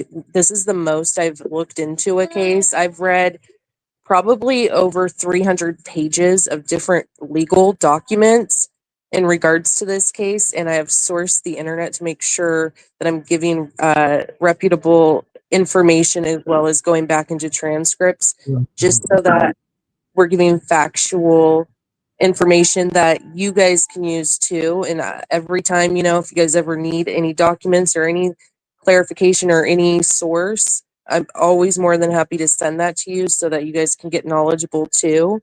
Yeah, we don't gatekeep anything. We provide it to you, upon request. We may not get to everybody at that exact moment, but yeah, everything we have, we provide to you because again, ultimately, it's really just about the truth and not about fan fiction. Yeah. And that's my big thing is if somebody is stating, yes, I did this, and that's what the case is about then. I'm going to take their word for it as well as the defense's word. And then I'm going to dig further to look at evidence of what they've collected. Ivory does great with timelines. I'm not as good. But, you know, medical information, making sure I'm getting that from a reputable website that's like from the .gov. And that's sometimes hard to find because you have to source through it. And I'm not a medical expert. So I'm sourcing through that and I'm having to look up definitions to make sure I'm explaining it correctly, as well as explaining it so people understand, not just myself, but you, because there's a lot of moving parts in this too. A lot of evidence has come up, a lot of different witnesses, forensics, investigators, doctors. It's research, right? A lot of research goes into it to make sure that we're giving information the best way we can. So Sue O'Connell, guys, it's O'Connell. I don't know why I keep calling her Collins. Sue O'Connell said that today is day 16 of the testimony in the Lindsay Clancy trial. I'm in the courtroom at Plymouth Superior Court. Judge Sullivan hints that there is a delay in starting today. He calls a sidebar. Quick reminder, I am not a reporter, I'm a commentator. I'll share what the cameras and the press pool may miss. I won't post verbatim testimony. Follow the reporters in this room for that. Follow along here. So she hasn't said anything other than there was a delay in the start this morning. But I'm really curious what happened that it was ended. And I know somebody knows, y'all. We got to find it. Because I'm curious about it. And I want to know from you guys, how do you guys feel about that? Yeah, Sarah. How do you guys feel about the testimony today? I'm not going to lie. While I'm not a fan of Bo Peep, right? I think that her line of questioning with Dr. Zazel was fair. I think that I get that today I feel like she had a little bit of organization in her thought. So I'm not upset at the question she asked him. I saw where she was going. I don't think she went there. I do think she was going a little low. However, I do understand the line of questioning and how she was trying to discredit him. I think it's really hard to discredit someone and try and say that they are, trying to push a narrative when they're an expert. Like if they have all these years of schooling and work and they're not willing to put any of it on the line to push a narrative. And so I get she keeps trying to discredit these witnesses.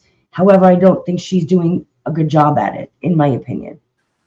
I mean, I think she brought up some good points, but I think Reddington brought it back in where he proved it. Like, she is trying to fight it, but she really can't. Yeah, I agree.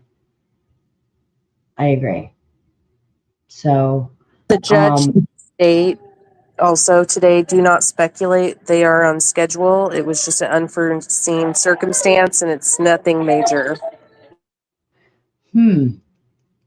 I wonder if it wasn't just something to do with a juror maybe had to go, or you know what I mean? Or evidence not ready yet to be, one party didn't receive it to look over it. Yeah. Or a file missing, maybe, that they didn't have, they had to go get, maybe.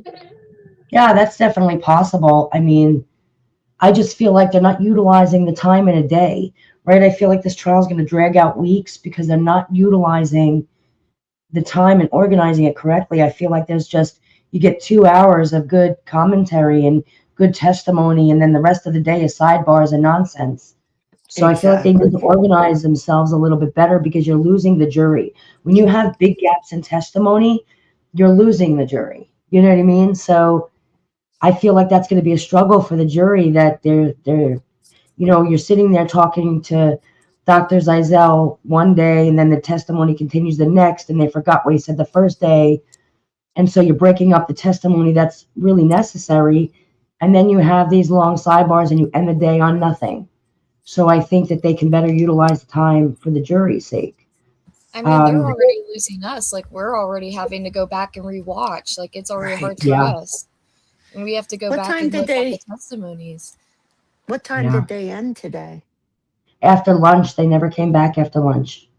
Oh, that's right. They had an unforeseen emergency or something. Yeah.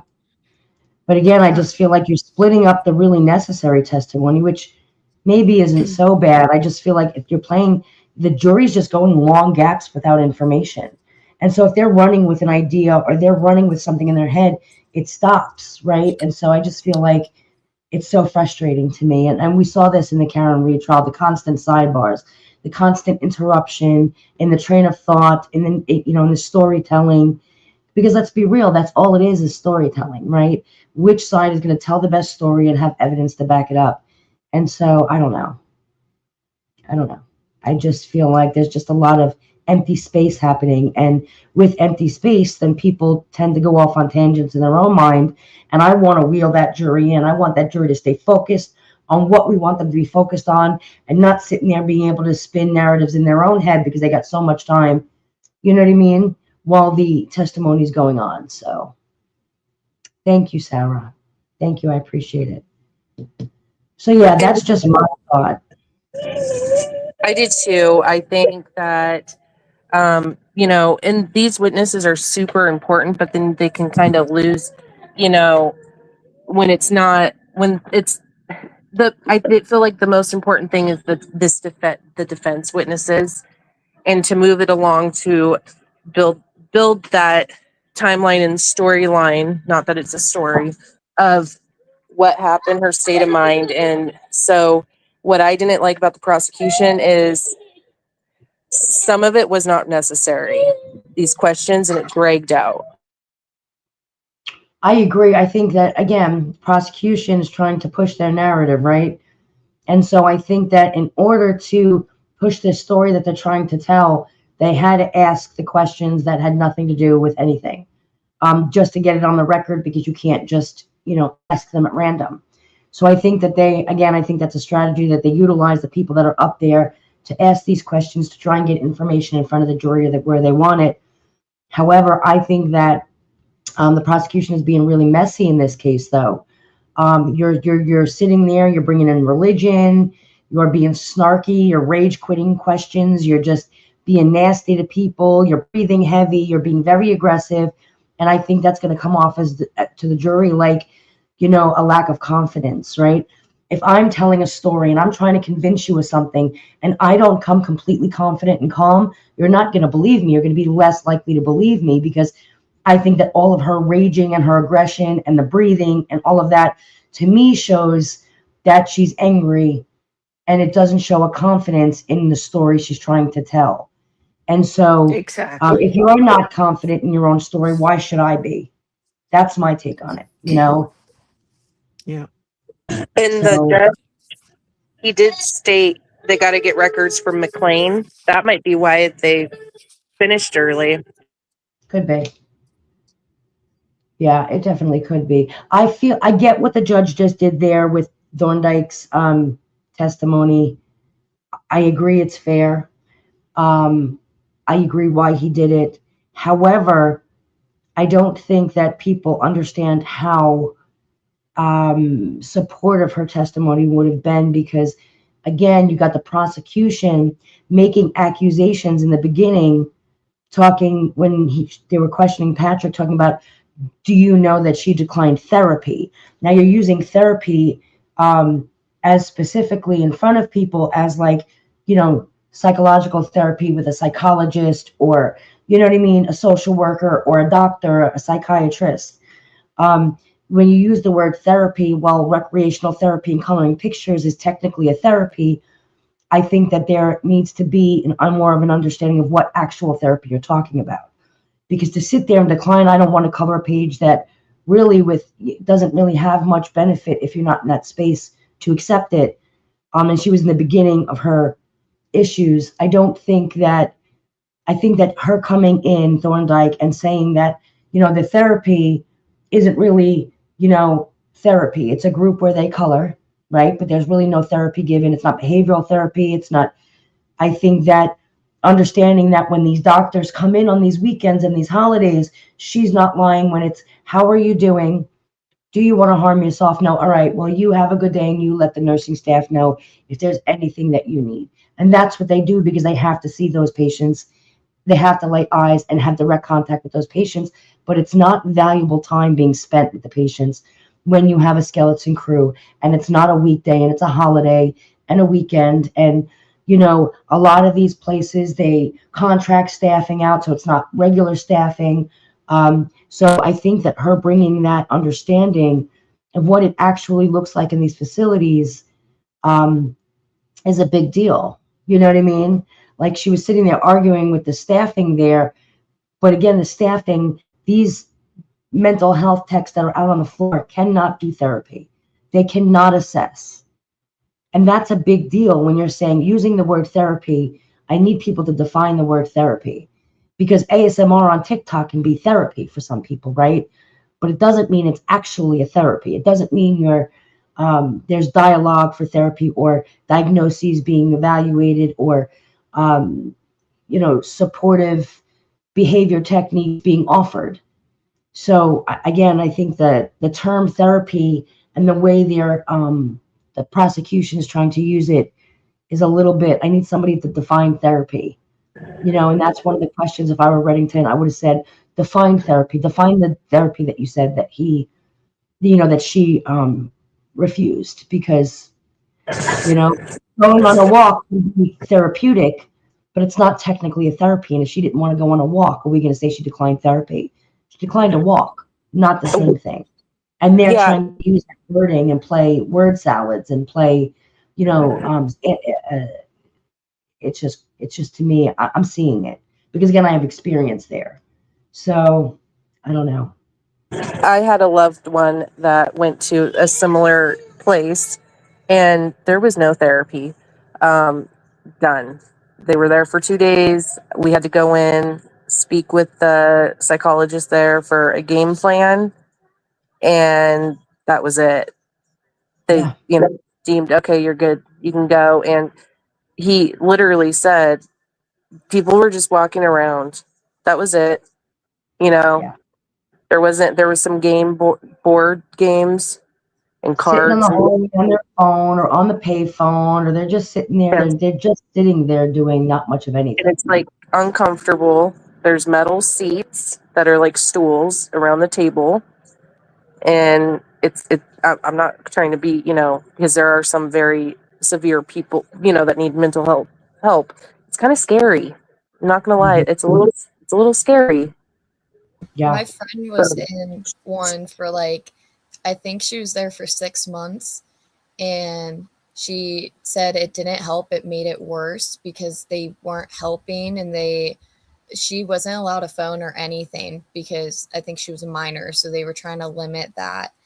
And she said it just made it worse and she hated it. And when she got out, she was actually happier because she was out of there. Yeah. Yeah. That happens a lot. Sarah said that she was trying to argue that the 31st was the holiday when in fact she arrived there on the holiday, which would have been in the early morning of the 1st, because New Year's Eve is not the actual holiday, New Year's Day is. So you're right, Sarah. And I will say this, my cousin Dean, he heard voices and he killed his mom and stepdad, and he was committed at 15 for 25 years to state psychiatric hospital, just like what she's going through. And my grandma and great grandma would go visit and bring him food and stuff like that, but it is not a oh, she's in the hallway just having a good time. I mean, some of these people are very violent. He was very medicated. It's basically a prison for a hospital, a hospital prison. It's not, yeah, her parents can bring it, because I feel like that's what people are going to say. Well, her parents are bringing her lunch and dinner. Yeah, but it's not like what you think it's like. That's not. What was that? I'm sorry. No, you're good. I've like heard from people who like try to get the insanity plea and they are held there and they're like, I want out, I want out, I want out, because they rather go to prison instead of being there. They're like, shoot, I don't want to stay here. I don't want to stay here. And they change their plea because they do not want to be there. That happens. That does Yeah. happen. It happens a lot. Yeah, it's really sad.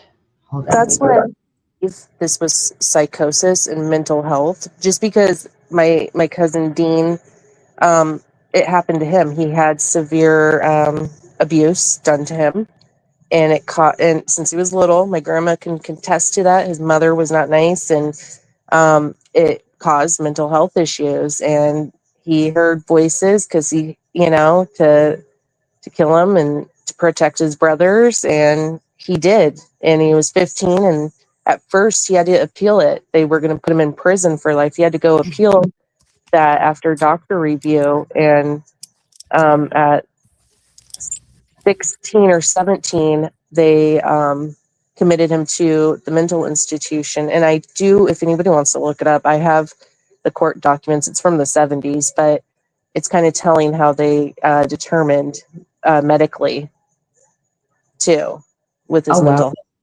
Yeah, that's interesting. Yeah, I found it in archives. And that's a wild story. I'm sorry for that. That's a Yeah. your family. Though when he got out, he did work for the state, helping homeless people for that actual hospital.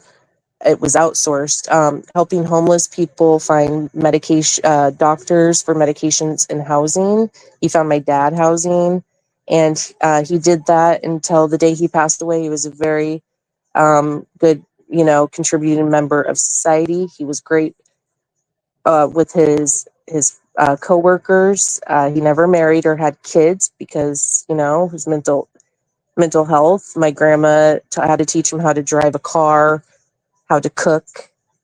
My other aunt got him a crock pot, how to make, food. And my family didn't want him around. So my grandma and my grandma's sister, he was only comfortable coming over there for holidays. And he was a real cool guy. And sadly, out of the 3 brothers, 2 of them got murdered, actually, for their lifestyle. He was the most normal, even though he did that at 15 years old. Oh, wow. Yeah. I also want to bring up another point with this Thorndike and how she was found by Reddington online. And I want to say this to creators. These people, when you're out here making these wild, and I'm going to call them wild guys, I don't care, come at me. They are wild accusations of people. One, you got Rachel and Patrick's friend who weren't even there, right? You're dragging people in. You're making these wild accusations with no evidence to support. And you think it's not being seen, but it in fact is being seen. So one, I want to make that, I just want to put that out there to warn people that these people are going to have lawsuits. We've seen it a lot, the pickup in these lawsuits lately for content creators. And I think content creators should be held responsible for their content, myself included, right? Like, everybody should be responsible. If you have a platform, you should be responsible for what you put on it. So there are going to be lawsuits, I believe, coming from this. And I get this wild stories, get the views, but you are all out here. These people are seeing it. Patrick, his wife, his friend, the mothers, the brothers, the sisters, the uncles, all of these people are seeing this, and you're doing nothing but hurting people for a click and a view. Meanwhile, you're going to sit there and talk about people and their cash apps being up, but I ain't running with nonsense for clicks and views to get paid. Like, I get it's a business, but I think that content creators should be held responsible for the content. If you're going to sit there and call yourself a true content creator and you're going to use yourself as credible, then you should absolutely be responsible. Then no, I think at that point, once you say, I'm a credible creator, I speak about facts, and then you're putting out this nonsense, you should be held responsible for the nonsense you put out. I absolutely believe there should be a standard. Yeah, and agree more. Yeah. Be held accountable by not only the apps, right, by the people themselves. Well, and it's putting, like, all of us, we put in so much hard work to source it and debunk, and people go, well, the timeline's not debunked. It doesn't matter, the timeline. Okay, she's admitted to it. It's checked out. If you go and have the search warrant and you read through that and you read through the investigation on what they've done, which is 170 pages, I have that too. You see what's not, you see it with your own eyes. You see it all. Why they didn't keep Patrick's phone? Well, because there's, again, Apple Health, Apple Maps, and surveillance and everything like that in the timeline. There's no need to. They sourced all their computers, her phone, the kids' tablets that were there, her tablet, and the tablet that they shared.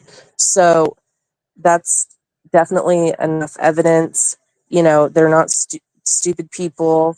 And when you are trying to bring facts and there's continuously misspoken on DNA, and what DNA was on what, and you bring the actual evidence and they want to argue it and move the goalpost, and you keep bringing the facts and they just go, well, I still think he's guilty. That's putting a target on his back as well for physical harm and financial harm as well. Especially when you're out there saying this man abused his daughter, guys. We all know how people feel about that. You are literally putting a target on his back. Like, that's some wild business. I am not in the business of hurting people or harming them or wanting to see anybody get hurt, but y'all are out there doing this for some clicks and views, and it's wild. I don't know. It's sick.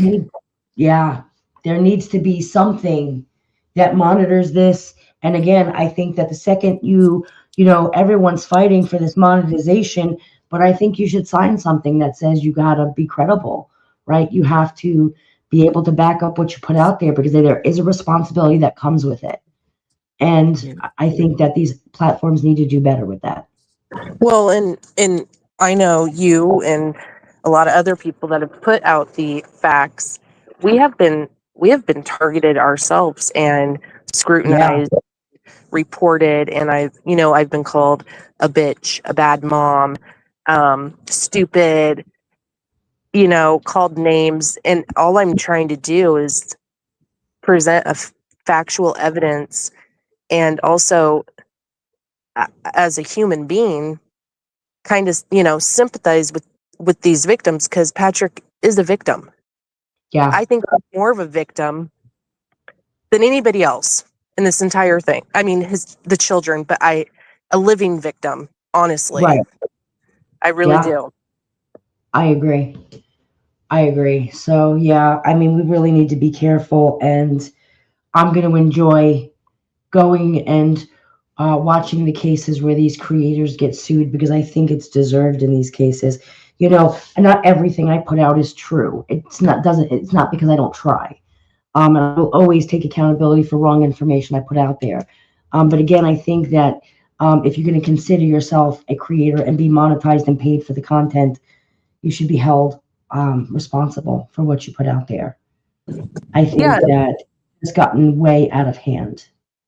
And some things we're not going to know. We'll never know. And even Patrick won't know the complete timeline. And, it was the worst day of his life. But I think that's not uncommon. It's proof right in your face. It's showing you this is what she said. Like, even though the civil lawsuit is not the criminal one, but it's like, let me back this up for you. This is kind of what the defense is going off of. This is what they're saying. And it's not going to be an aha moment. Somebody stated, well, if he sues for defamation, then he'll be in trouble, because then they'll find out. And I'm like, there's nothing to find out. Yeah. There's nothing at all. I mean, you guys are running with this, and then you're arguing and then attacking. Yeah, it's bad. It's really bad. And it's just, I don't know. It just frustrates me. It just frustrates me to see it. And again, it undermines the problem that we have with our mental health system. right? It undermines those who are truly sick. You know, you're sitting there acting like, well, she was totally in psychosis, but she still didn't do it. It had to have been him. Like, you're undermining what happened as a result of untreated mental health illnesses. And that's doing a serious injustice to a system that's already not doing well on its own, right? That's already struggling across the nation. You're not helping the situation. And I see a lot of these people relating and talking about, well, you know, my family member committed suicide, or I had a family member in psychosis, or I myself was in it, or, you know, all of these people who can relate to some aspect of these serious mental health diagnoses, as far as like psychosis, which again, the diagnosis is it one we don't know. But then you have schizophrenia, you have these, you know, really severe mental health illnesses that are all being undermined, and yet you say that you experience them, but you're still not willing to give them the acknowledgement that they need in order to be studied and to be better, I guess, just monitored, right? Like, Yeah. we can't fight a system that you're not willing to acknowledge exists. Well, like Sue O'Connell said, and I loved what she said about the 911 call. At the end, she goes, people are forgetting this isn't just a true crime story, but this is real people. Cora, Dawson, and Callan were real children, and Patrick is a real dad at the end of the day. And what you're doing is a disservice to their memory, as well as mental health, as well. You know, it's a disservice. And anybody up would have to sit up on a stand and recount the worst day of your life and be scrutinized and called Chris Watts because he rubbed the back of his head. And then you're going to sit there and wonder why he looks the way he does as he's testifying, because he's angry. You're calling him a sexual abuser of his daughter. What are you expecting to see up there? You know? Well, sorry. And don't be sorry, but you know, he's also, even though he knows and supports that Lindsay had mental health, he's angry that this whole situation happened as well. He can have, it could be two things at once. It really can. I agree. So, I don't know. I mean, I'm curious to see where this trial goes tomorrow. Again, I'm going to be streaming it over here. And tonight, guys, we will follow up on TikTok and do a live and just talk about what happened. But as far as the streaming, I'm going to keep it to YT and to Facebook. So I just wanted to say that I'm going to sign off right now, just because I got to go and get some stuff done with my littles. But Sam, everybody who is up here, guys, I appreciate it. And again, I'm not sure. We will announce what time we'll go live. You know, it's usually Sam, myself, She Shed. So you can find us over live on TikTok tonight at some point. I just want to say thank you to Lola, to Luna, to Robin, for all the gifts. I do want to say thank you to everybody who sent the cash apps. I appreciate you. And while I won't acknowledge you because of your names, I will send you a message to privately thank you. It is all appreciated. And guys, do me a favor, just be careful of the misinformation. It's fine to ask questions. It's fine to speculate. But the second you sit there and say you know something and it's an accusation that's wild, none of us are in any of this trying to do this to harm anybody. And so just keep that in mind, that there are real people that are, you know, involved in this, and it does affect their daily life. So, you know, that being said, guys, I'm going to head off, but thank you guys so much for the conversation. And one more thing, it's good to know the legal process. If God forbid you're ever in it too, somewhat know it. Any one of us can be accused with absolutely nothing to do with a situation. So again, keep that in mind. None of us want to be accused of anything, you know, that we didn't do. And so, yeah, keep that mindset going. But guys, thank you so much. And I'll talk to you guys later.